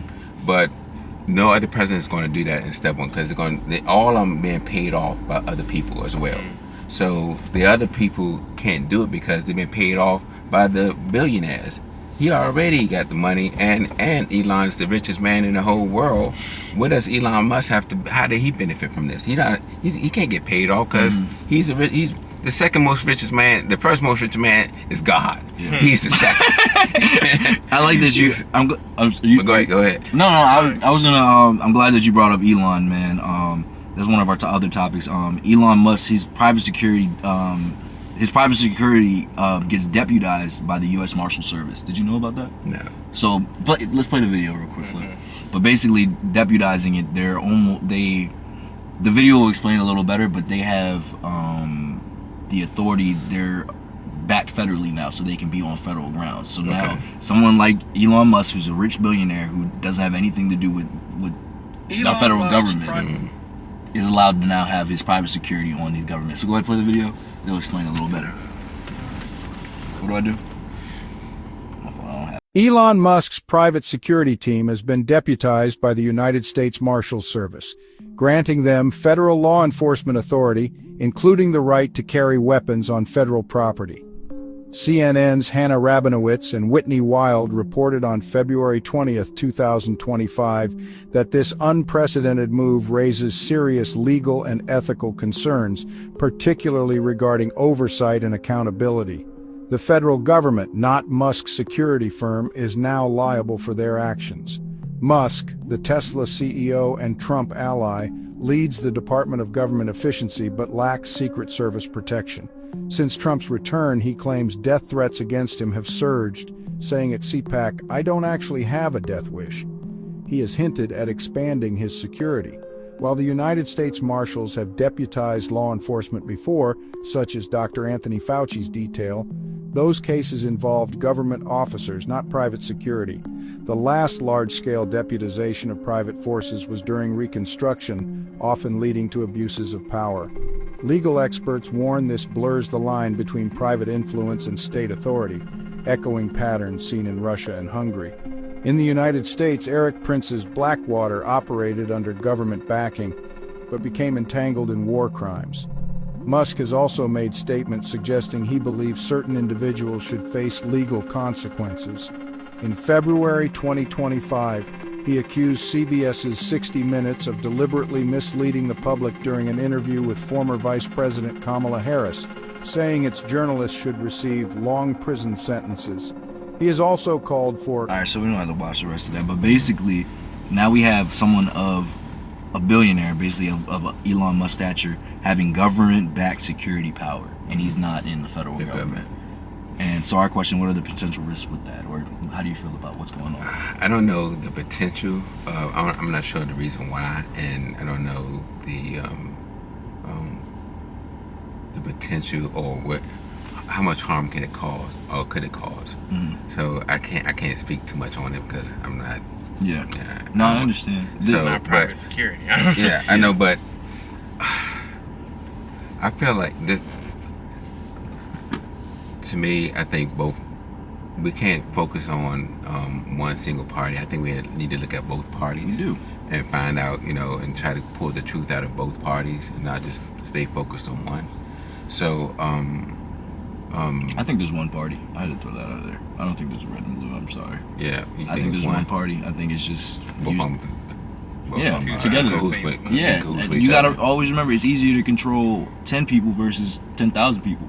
So if they're able to split it, you know what I'm saying? Hey, I can control this group, I can control this group to understand control their thinking, control their way of moving. Then ultimately they can come together and be like, hey, we can control these people like that together. But they got the public going here. But those two groups, that one group, have the public, the people, which think they're really Democrats, and some people think they're really the Republicans. Those people are just going head to head, and no, that's what I'm saying. We're going head to head down here, but we're not focusing on what's going on up there, and that's their way. It's like a distraction. So, but they're distracting two different parties. So what's the purpose of? Go ahead. No, go ahead. No, so, what's your question? Yeah. So why they distract? Why are the two different parties Why are two different parties like Kamala and Trump? I don't get it. Why would they do that? What's the purpose of one party separating the whole the masses? Yeah. So, like I was saying, understanding basically separating the two parties or separating groups of people, like I was saying, is easier to control 100 people versus 100,000 people. So if you're able to take this group of people and be like, hey, let's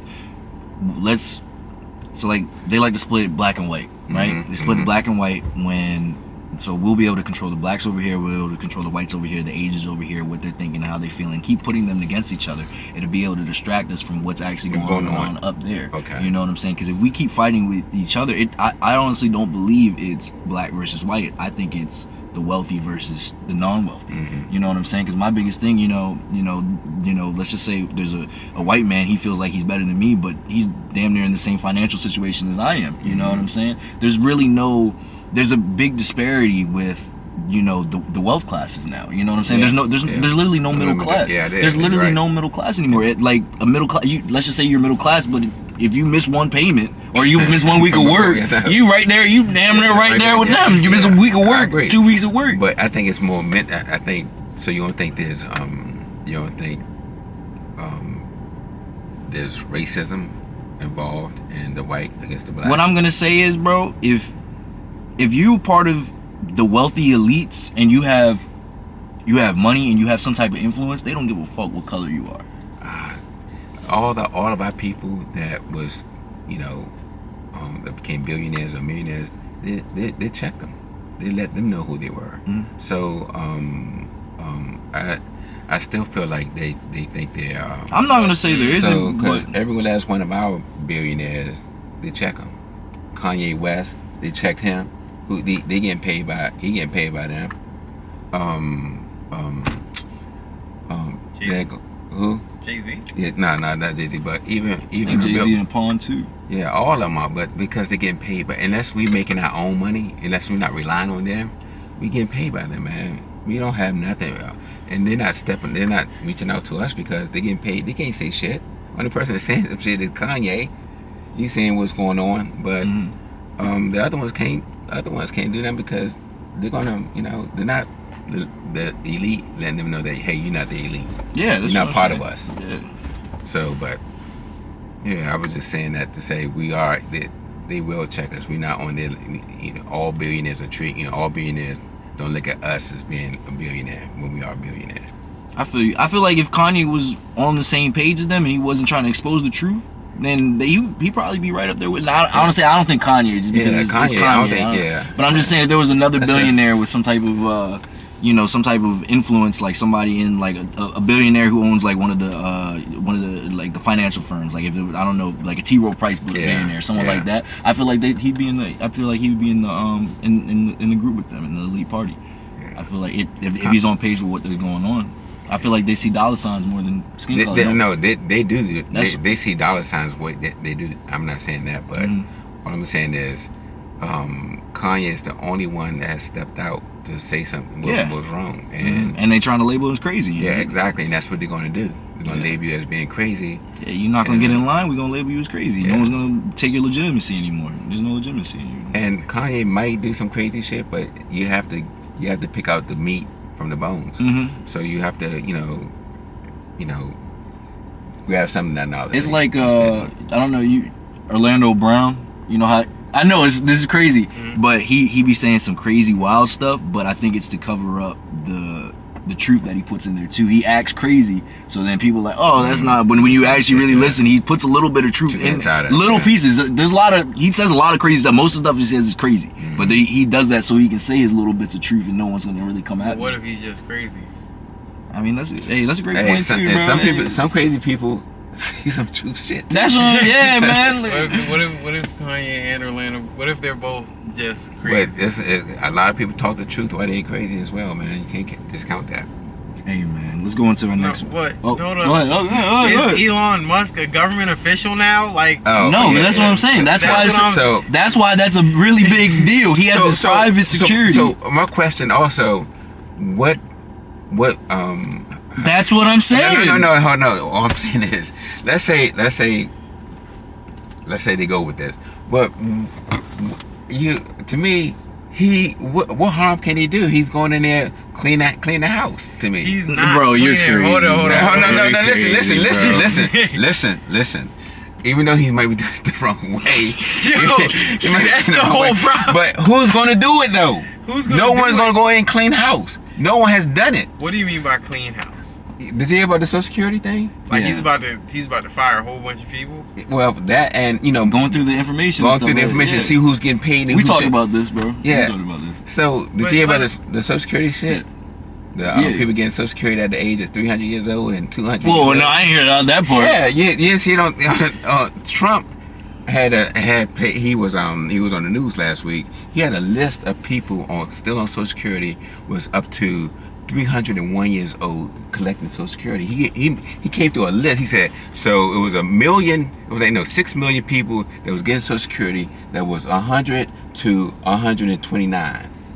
6 million people. Then from 129 or 126 to 156, it was like 3 million people getting paid. Then from 126 to 170 something, it was trickling down, but people still getting paid on Social Security.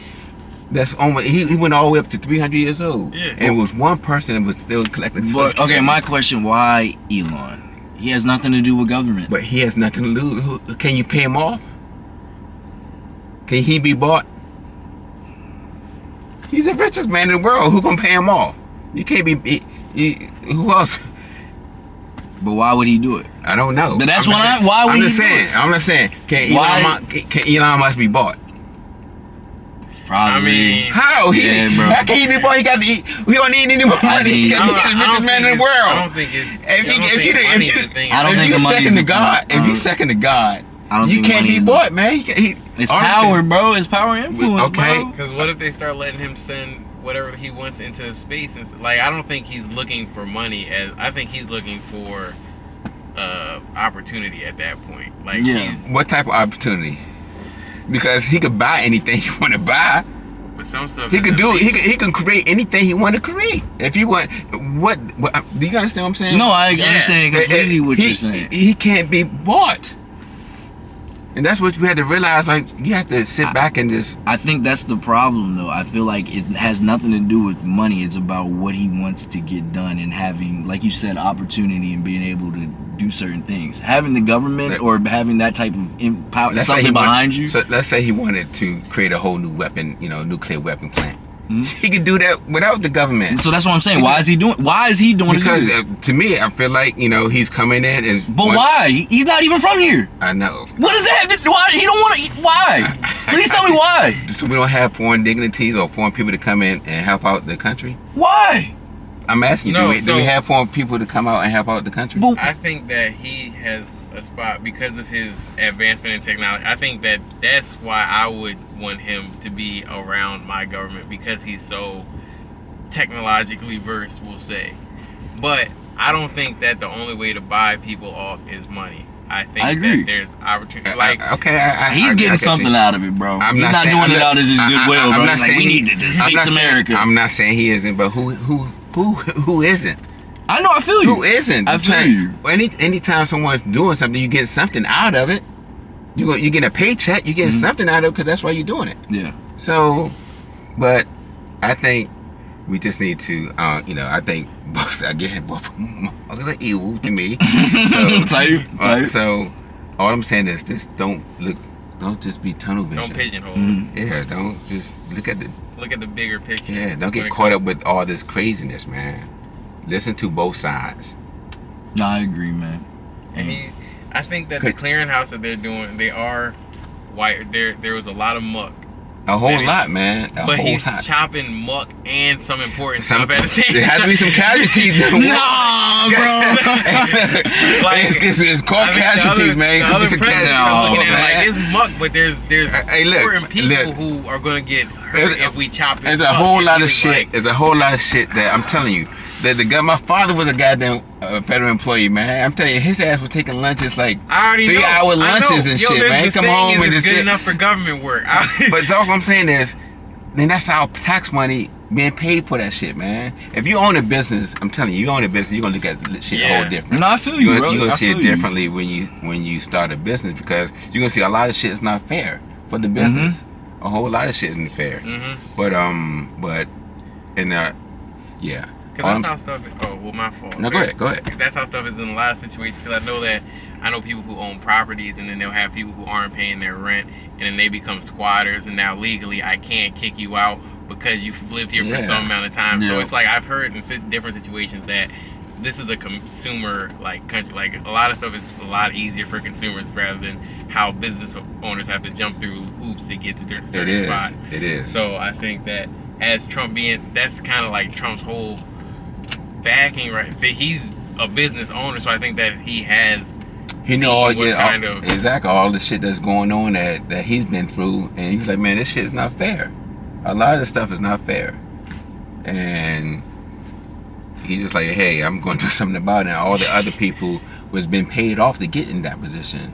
Yeah. And now he is just someone who isn't paid off. Yeah. Bringing someone else who isn't paid off, and they're really just looking at it unbiased. Do you think it's unbiasedly? I think I would say that unbiased, but a lot of innocent people are being laid off also.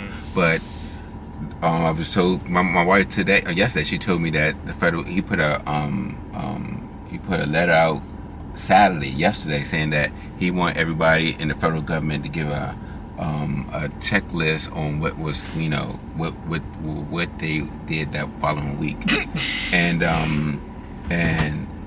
that's that. I'm telling you, that's petty. That's petty. But he just on tomorrow, everybody gonna have an email in there which comes, hey, I need to know what you're doing. And what are you doing? Because all this shit, you paying too. We all are paying out money for people who's not doing shit in the government, and he's just cutting it fat. That's fair. So I know. No, you're good, man. No, like you just gotta say it, because sometimes because that is an ongoing like joke, kind of how like government. It's hard to get fired from government work. Why? I know exactly. You almost shoot somebody in the job. This government's like having a police job and shit.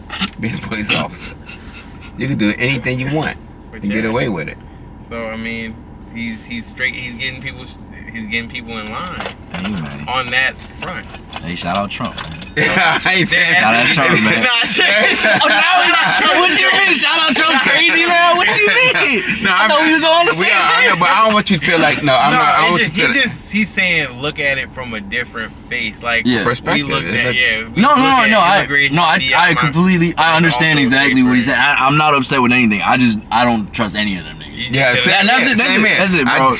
I don't trust none of them. No, it doesn't matter. Red, blue, I don't trust none of them. Just me personally. But you hit us with a shout out Trump. I understand, but I agree. But he is right, like he's trying to do something, But one more thing. But check this out. I was listening. What? No, I don't know. I was listening. It's okay for me to say this? Yeah. Okay. All right. Whatever, bro. So it's up to K. You're good, bro. Whatever. Yeah, you're good. You're good, man. All right. So again, I'm not. All I'm saying is check your source and fact check anything I say. Always. Anyone else. Always. Fact check anything that anyone else says, not just the stuff you hear. Don't just take it as for truth. Yeah, exactly. Don't. But I was listening to before I met up with you.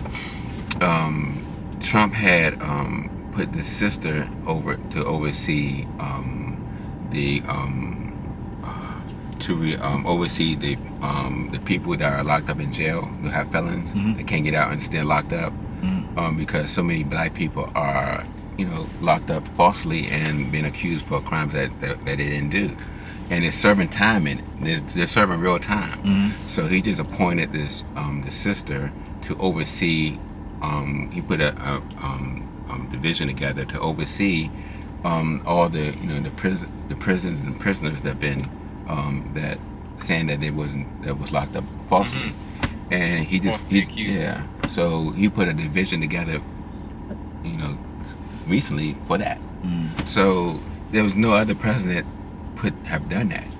So and I used to look at him as being a real 100% racist, but I feel like I am for my race, and but you have to take it.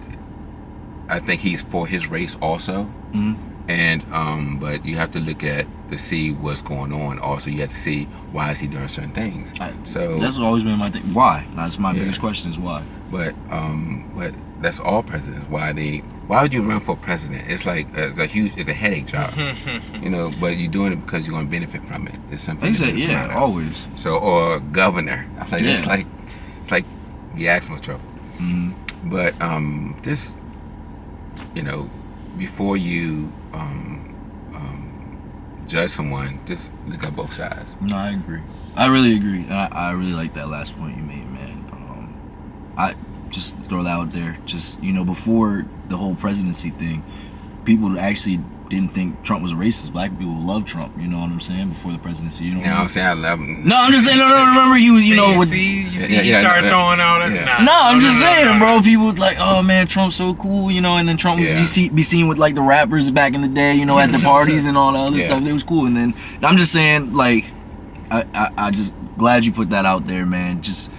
I don't try not to take everything that I see on the media for what it is. I always try to do my own research. And that's the purpose for this right here. Exactly, that's what I'm saying. And to spark dialogue, man. You see, we different opinions, different views, perspectives, different perceptions and different perspectives, and help everyone be able to come up with their own ideas and stuff that's like that. That's the key. So my question is, do we have time for one more video, or you want to go into the financial tip? You got time for one more video? Yeah. All right, cool. Last video, and then we're gonna wrap it up, man. Hey, this is a real simple one, man. Trump tells the Treasury Secretary to stop minting new pennies, man. Go ahead and play the video, man. I like this video. Yeah. Well, the lowly United States penny may be on its last legs. President Trump wants to get rid of the 1-cent piece and has ordered the Treasury Secretary to stop minting them. All right, Fox 5's Jody Goldberg takes a closer look at if eliminating the penny makes sense for our economy. Will pennies become a thing of the past? You can't buy anything with it. I do use them in Dollar Tree. There's been a big debate over the smallest value coin, and now with President Trump citing the rising cost of producing the penny as a reason to stop minting new ones. Many businesses say keeping them in circulation no longer makes sense, since the majority of customers are quick to choose cashless when they check out. I'll use my credit card, so it doesn't matter that much. Now, even if penny production were to stop, it would still be an accepted form of currency. Experts say don't get rid of those piggy things just yet, because even though melting down copper isn't legal right now, who knows if that'll change down the road. When they hear that they're going to stop producing the penny, I'll just create some new interest in collecting pennies. David Gordon, owner of Whitman Coin and Jewelry, says the penny, its size and material, has evolved over time. There's pennies that have the old wheat back, and we buy them for 2 cents a piece. And the memorial pennies that ended in '82, they're copper. So their copper value is worth more than a penny, but you're legally not allowed to melt them, so they're still around. Well, some say getting rid of the penny could lead to an increase in production of the nickel to fill the gap, worsening the financial burden. Economist Dr. Martin Cantor doesn't expect much to change. It costs almost $3.69 to make a penny and distribute it. Probably it'll take millions of dollars from the federal budget by not making it. How much would you be impacted? It would be less of a pain in my bag. Who's gonna say, can I have a penny for your thought? Now it's gonna be, can I have a nickel for your thought? A new phrase that we may coin in the future. On Long Island, Jody Goldberg, Fox 5 News. So, go ahead. I just immediately. You got a question? God damn. My fault. We in talent. My fault. I don't know. Okay. My fault. No. So I think just immediately my thought is like price-wise, stuff. I need a penny to pay for stuff that's $3.69. Are you gonna charge me $3.70 now? Because I don't like that. That's a good point. I start losing money if you do like compounding over time. And it's really like that's pointless. Like, but if you're using a card, true. So you're just going to take away my money if I don't got since you took away pennies? If all I need, you're gonna just take away. Take it. Okay. Because I'm sure they're not gonna start charging less. They add up, don't they? Don't pennies add up to $1? I mean, I think so. Yeah. I've made 100 purchases this year. That's what I'm saying. It adds up, right? Yeah. And I feel so. One of the things I found interesting is once they stop minting the pennies, people are gonna start collecting them. And like they said, some of them are actually made with copper. And like they said, they're not right now is not legal now to break it down. But after a while, in a couple years, probably like 10 years or however long, I don't know. Yeah. It'll be legal to start melting those down to actual copper. And now you actually have copper, and you can use that too. What do you need copper for? No, it's just what do you use copper for? People buy copper. No, people buy copper. I'm not saying I can have copper, but people, material. Yeah, it's a material. If you collect a lot of you have a lot of penny. That could be expensive in I a guess while. that's another thing. Like just precious metals in general. Like that's what I'm saying. I guess to somebody like let's say I have a bunch of gold jewelry and I melt gold. What am I doing with gold? What do you mean? Trading it? So I'm guessing. What is your question? So what value does it hold to me once I melt it? Like, why do precious metals hold so much value? And I guess that's just a different. Yeah. Well, the European put the price of what he wanted to deem as expensive. So I guess to answer your question, I don't know the exact answer. I don't have the exact answer to your question, but what I do know is that what I've been seeing is that a lot of people have been making actual purchases of buying actual gold now. So I follow a lot of, I be looking into financial stuff like that. People are actually going out and buying gold because you got to remember, right now we're on a fiat currency. Our money has no back. It's not backed by gold anymore. We always bring that topic up, right? But let's just say the digital currency, the world fucking falls. What are we gonna have to go back on? We gotta go back to gold. So a lot of people are preparing and buying a lot of gold and silver now as one of their investments for later. It's not gonna be right now because we're still using digital currency, but if something were to happen, they have something to fall back on because that's a precious metal that will always be deemed valuable by us as humans in society. You see what I'm saying? And that is a valid point. And that's what you should always invest in. You should always invest in either silver or gold. And you should add that to your repertoire like today. So you don't have to when you buy it, don't buy bulks of it, don't buy a lot, because if something was to happen, you don't want to take a big 8 ounce or 12 ounce bar of gold to the store because it's harder to break that down. So if you buy coins, small gold coins, it's better off trading off when you go to purchase something. So if you used to buy silver or gold, when you buy silver or gold, buy the small metal, the small one, so you can trade off if something was to happen. Yeah. So that's, I guess, like I said, I don't have the exact answer to your question about copper, but I know that value, minerals and resources, that those type of things will always have value because we need those in society. We deem those as valuable. Yeah. It's not valuable right now, but in the future. Exactly. And you do need to start, even if you could do it once a week. Buy some gold. Take some money out of your paycheck, or every 2 weeks, start as soon as possible, or whatever, $100, and buy gold. If you can't buy gold, buy silver. But just at least do it once a week, or every time you get paid, and just make it like a bill, because pretty soon you're not gonna miss it.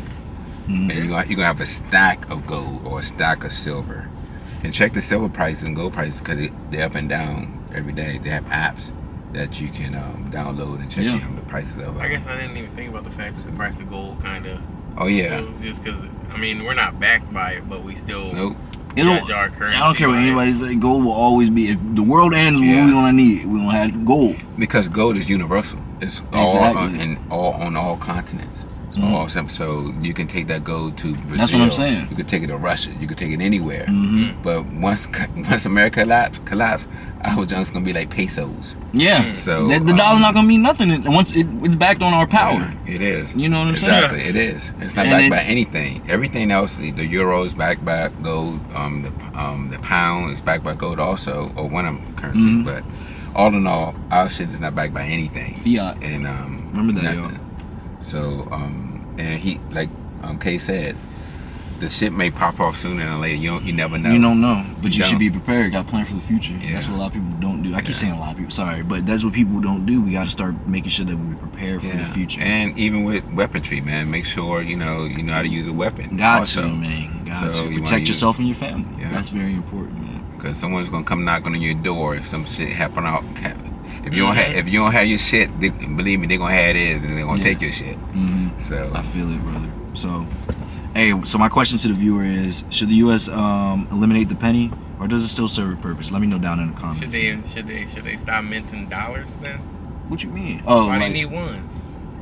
You talking about like any type of physical currency? Just one. I think if we're gonna do the penny, I think eventually they're trying to go to a digital currency, in my opinion. Then they can be able to control everything. There's no hiding. If it's digital, you can't hide it. Which is rough. And it's limitless. That's what it's limitless, and you can't hide it. They can control it. But if you don't pay your bills, they cut your.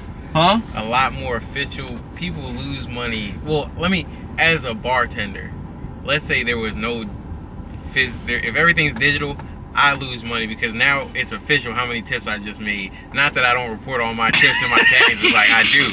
Hey, yo, don't get fired. but it's just the money is a lot more official. I know people do that in certain businesses, and it kind of keeps the tax off. So it's like the taxes will be a lot more watchable, which as a community, that's perfect. But if we're talking about we're cutting off the fat because our taxes are going to pointless workers, it's like we already are spending too much money in certain places. Like, why? I'm about to lose so much more. I'm gonna lose money if we go to full digital currency, and it's kind of just weird because I've never thought about it. Like, what if I don't need to walk around with a wallet? All I need is my cards, like, or your phone. You just tap it. I don't like that. I don't either, but this is the trend we're going towards, man. Unfortunately. So it's like I think the world is getting really, and I guess there's also now that it's all technical. Like, you can't steal my cash without punching me in the face and taking my money, or making me give you the money out of my pocket.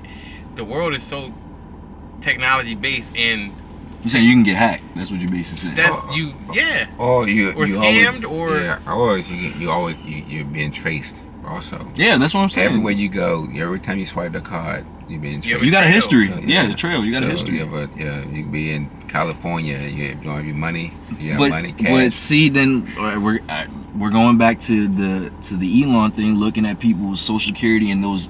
He's able to look at those history trails, and then if he gives them to certain people, now they're not going to be able. They're going to be like, oh, we're not going to give you a loan because of whatever. They're going against that. That's a law. I'm pretty sure you can't look at people's certain things up to a certain point. I can't remember exactly. You can fact check me on it. Okay. It's not a statute of limitations. So, you know what I'm talking about, though. Yeah. So I'm back to what benefit does he have to do this? I honestly don't know. But I'm just saying. I'm just looking at to me that's what they're doing now. To me, when if I apply for a loan, it's harder for me to get a loan than someone of a different color. Yeah. So are they using my social security number for that? Because they probably are. So, but that's what I'm saying. Giving him that ability to access that information. But maybe he's doing it and going to lift the cover off after, it's like, hey, this is why black people can't get loans. Hey, man, if he does, that's great. I'm not saying he's. I'm not. Look at it a little more optimistically than. Don't look at it as maybe he's looking at people and then he's going to stop everybody. No, I feel you. No, I'm just giving a different perspective. Because right now, to me, the IRS is crooked, man. And like I think they all crooked. Yeah, they are. I don't care who it is. So, and Joe Biden had, I don't know if you guys know this, he had during his term, his last year in his term, I think it was 88,000 IRS employees. Did you not guys know that? 88,000, man. It shouldn't be that many employees in the federal government. But that's a lot of people. But don't you see what I'm saying? They both doing state shady stuff. The blue and the red. It does not matter. And guess who those 88 going to audit? Who? Black people. No, I feel you, bro. No, I feel you, bro. But that's what I'm saying. But we got a problem with. We don't have a problem with Joe Biden hiring 88,000. What you mean? I have a problem with it. I'm not blue and I'm not red, bro. I'm not. I was saying. I didn't know that. Yeah, Google it. Fact check me. But I feel you. But you don't see what I'm saying, bro? They both doing both sides. But he going in and flipping over the table. It's like, hey, for who? You think he's trying to help? You think he's trying to help you, bro? Hey, look, I'm getting the crumbs from. You want the crumbs, bro? I'm not getting anything from the other part. I guess if you I'm not getting if you just I'm want not getting anything. I'm ready to get something for. I'm ready to get. You just want something, bro. But that's what I'm saying. We need more. I don't want just the crumbs. Exactly, but how you gonna get more? Who gonna give you more? But we gotta give ourselves more. That's where it starts, bro. We keep looking at these. I don't disagree with that, but for right, I don't disagree with you. That's why I'm here. Yeah. To help out. You know, yeah, so that's what I'm saying. But right now, because we're talking about Trump and what he's doing, that's why I'm saying what I'm saying. But if we want to talk about building our nation up, I'm down. But right now, that's I feel my goal is to we work as a nation of people. I feel you as a community. I keep trying to say, bro. But right now, you brought that up. So no, I feel you. No, I feel you, brother. I feel you, brother. I'm not disagreeing with you. 87,000 new staff by 2031. By when? That was the plan. 2031. Okay. They plan to onboard 87,000 new staff. Is this like an executive primarily order? to address anticipated retirements and bolster enforcement efforts. Is this an executive order or what is this? This was when did he start? It was a hiring initiative in 2022. Okay. That allocated $80 billion. $80 billion to modernizing to enhance tax enforcement, modernize technology, and improve taxpayer services. So we can pay more taxes. He's spending $80 billion so he can audit us so we can pay more taxes. That's crazy. And I feel you, bro. It's wrong. So, and Trump's like, I'm fining all my motherfuckers. I'm getting rid of it. For what? That's illegal, man. That's we already can't even get our money. They take our money before you even get it. My question is, why does Trump care? No, why? Because he been affected by the shit. He been affected by it. Exactly. And as a, but he been affected by it. He's like, this is not right. Okay. Do you think it's right? What? They get taxed. I think we should do away with taxes.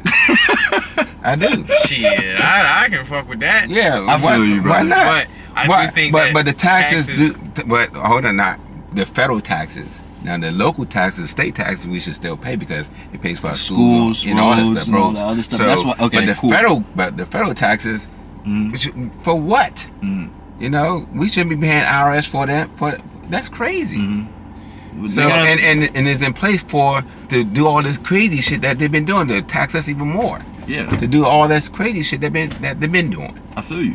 So, but yeah, that's why he's doing what that's why I believe he's doing what he's doing because he's been affected by it and I feel you. Which is not fair. And no Democrat is going to come in and do what he's doing because they're getting paid by it. Why stop the gravy train? They're all getting paid nice money for it. You are a elected official paying, let's say, getting the salary of $200,000. Most of them come out millionaires. They're getting paid millions. Nancy Pelosi is worth like $40 million. Google to see how much Nancy Pelosi is worth. Yo, he's on it. Yeah. No, but I did want to say. Let's Google that real quick. In terms of federal taxes, I think that doing away with them would be crazy. Just because I know that the main thing that I think that they pay for is national defense, no matter what is put out. But I can't. They're not. We need to pay all of our taxes on national defense. No, because then there's Social Security, and then I don't know. That's what I'm saying. I think that it needs and to the be more money you have, more transparent. The more money you have, all depends on your situation. You're gonna spend more than most people. So the economy work a lot better, but the more money you bring home. Okay. So so if you're not paying taxes, you're gonna be able to afford a bigger house, or a bigger apartment, or a bigger townhouse. But Man, he was what 33% taxes taken out the check before you even see it. They're getting 30%, $30 out of 100. Yeah, I feel you. So I just want to put that out there. I'm not against Trump. I'm not against anybody. My biggest thing is always asking, why are they doing what they're doing? And how is it going to affect me? That's always my biggest thing. How is it going to affect me? Whatever they're putting in place, whether it's an executive order, any type of law they're putting into place, how is it going to affect me? It has nothing to do with the person. I want to understand what is going on and what's the whole master plan behind anything, so I can understand how it affects me, so that I can better prepare myself for the future. That's my biggest thing. So it seems to be somewhere between 100 and 300 million. For who? Nancy Pelosi. Yeah. And I thought it was 80. Someone told me, but I just like, let me say 40 because I thought I saw 80 somewhere, but that's crazy. But that is crazy, man. Check out any elected official, man. It's crazy. And her regular salary is all I'm saying is both parties are crooked as hell, and you just have to look at both parties and see what's going on. See what, like you said, you want to see what benefit you. Yeah. How's it help us in our communities, man? Yeah. That's always been my biggest thing, man. Hey, man, this was a great episode, man. I really enjoyed this. We're gonna have to wrap it up.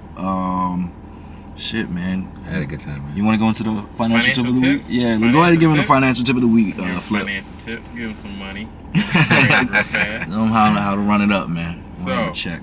Financial tip of the week. Number 1, the Sunday reset budget check. Every Sunday, take 5 minutes to review your spending, adjust plan, and stay in control of your money, because your money goes away when you spend it, even if you just tap your card. And I think that is something that the younger generation doesn't do, because that all the finances are so digital. It's so easy to just go brush it off, a whole check, and you really don't even feel it. Like you didn't take out $300 out your wallet, hand it to somebody. Exactly, like, you don't feel it. Nah, that you spend money fast, and I think that's a very good. Just trying to take some time to be aware of your finances. It's always about awareness, bro. Once you're aware, you can be able to make see if you got any subscriptions that you got too many of. See what your money's actually. Just see where you're at in life. Just don't lose the fact that you are. Don't try to save up for something. Check out your plans, what you plan on doing in the future. But yeah, I think that's an amazing tip.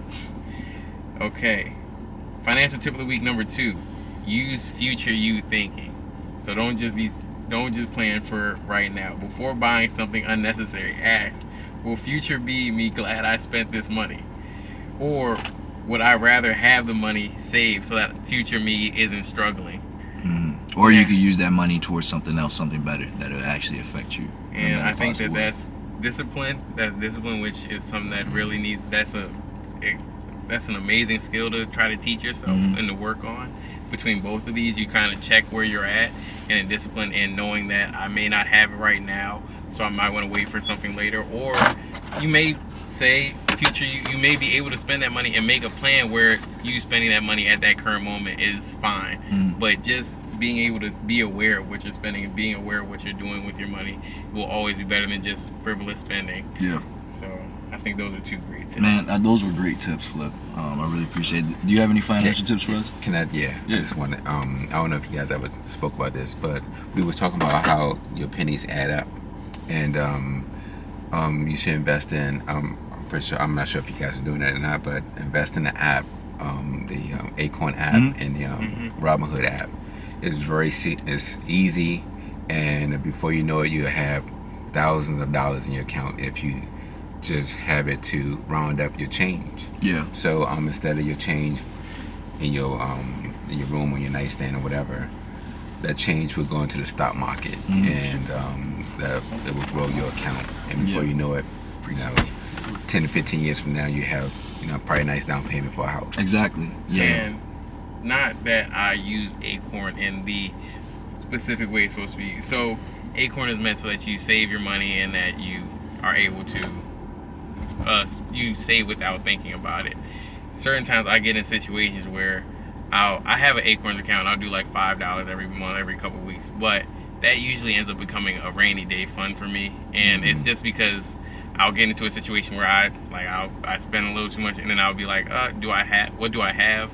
What am I able to, or something comes up, what money do I have away? And I'll just end up looking at Robin or Acorns, and I'll have like $100, $200 just built up from my checks because I just keep it there. So in terms of a rainy day fund, that's usually what I use it for. And it would be better if I just saved it and just didn't touch it, but it comes in handy for other situations other than just planning for the super far out future, because I know that some people are like, they want immediate gratitude, but just having money set aside for anything is a great practice. I definitely, go ahead. Yeah, and I agree. Phil stated that dedication and discipline is the key. If you're disciplined, you can do anything, but if you're not, it's very difficult. So if you treat it like that money has gone to this government, and don't forget it, set it and forget it, and act like it's not, you can't get it, and act like it's not yours, you'll see that money, it'll be a nice house payment in a few years. Yeah. So this just reminds me of something a little off topic, but Soulja Boy, I remember when he was no, I know, listen, Soulja Boy. Hey, some people can say, yeah, you can get knowledge from everybody. Yeah, no, listen, bro, no, it just reminded me of a story. Soulja Boy, when he first blew up, I think he was 18 at the time, he was given $100,000 check, and he put it away in some type of stock or whatever, or something like that. He hasn't touched it. And how old is he now? In his 30s now? And basically, he said, I haven't even looked. He knows it's worth over millions. And this is when he was 16, 18, whenever he blew up. He got 100,000. Like, it's been 20, 30 years, 100,000 just put it away. So that joint grew. Like it's gone. Like, and he's a millionaire now. You know what I'm saying? A lot of, like, think about, that just interesting to me. Like, being disciplined, man. You gotta forget ain't touch it, man. Act like it's not there. Yeah, man. Hey man, like I said, man, we had Seth here, we had Lil Seth in the back, man. Like I said, we had a great episode. Appreciate both of y'all. Really appreciate you guys. We had a good time. I had a great time. I felt like we talked about a lot of stuff, man, and put a lot of different things in perspective, not just for me, I'm pretty sure for Flip too, and hopefully for our viewers out there, man. You guys have a really great perspective about a lot of stuff, man. And I really appreciate you guys for coming on, man. Yeah, same here. Before we wrap it up, any shout outs y'all want to give out to? Just any like events coming up or anything you want to shout out? I just want to give a shout out to my beautiful wife. That's what's up. My son, my cool son, and you guys. I appreciate you guys. Appreciate it, man. You got any shout outs this week, Flip? Nah. I know it's a little slow for me too, man. I always say shout out. I just want to say my beautiful. I just want to say my beautiful wife, Ronnie Bonbon. I want you. You didn't say my name. You didn't shout out, not say my name. Yeah. So, all right, that's what's up. Now she got two, and she can't say nothing. Yeah, she got two shout outs now. There you go. That's what's up, man. Hey man, I'm gonna shout out Gotti Talk, man. Go ahead and run the streams up on that. That's one of my albums. I make music and stuff like that. So go check out Gotti Talk, man. Like I said, and like this man, their channel, like it. Subscribe to it, like it, subscribe. Appreciate it, man. And also, so I always say it, follow our Instagram page, and then our Instagram page and the link we have it's a job form link. Basically, you can go in there, ask us questions, tell us what cars you want to see us in, if you have some topics you want us to talk about, what do you like, what do you don't like, whatever, man. Just we really want to interact with you guys and help build this community up, man. Follow us in the Whip Podcast on Instagram, man. Yeah, I don't got nothing else, man. We're good. And again, I really appreciate you guys for being here, man. It was a great episode, man. Hey, man, it was a great job, man. We'll see y'all next week, all right? Peace.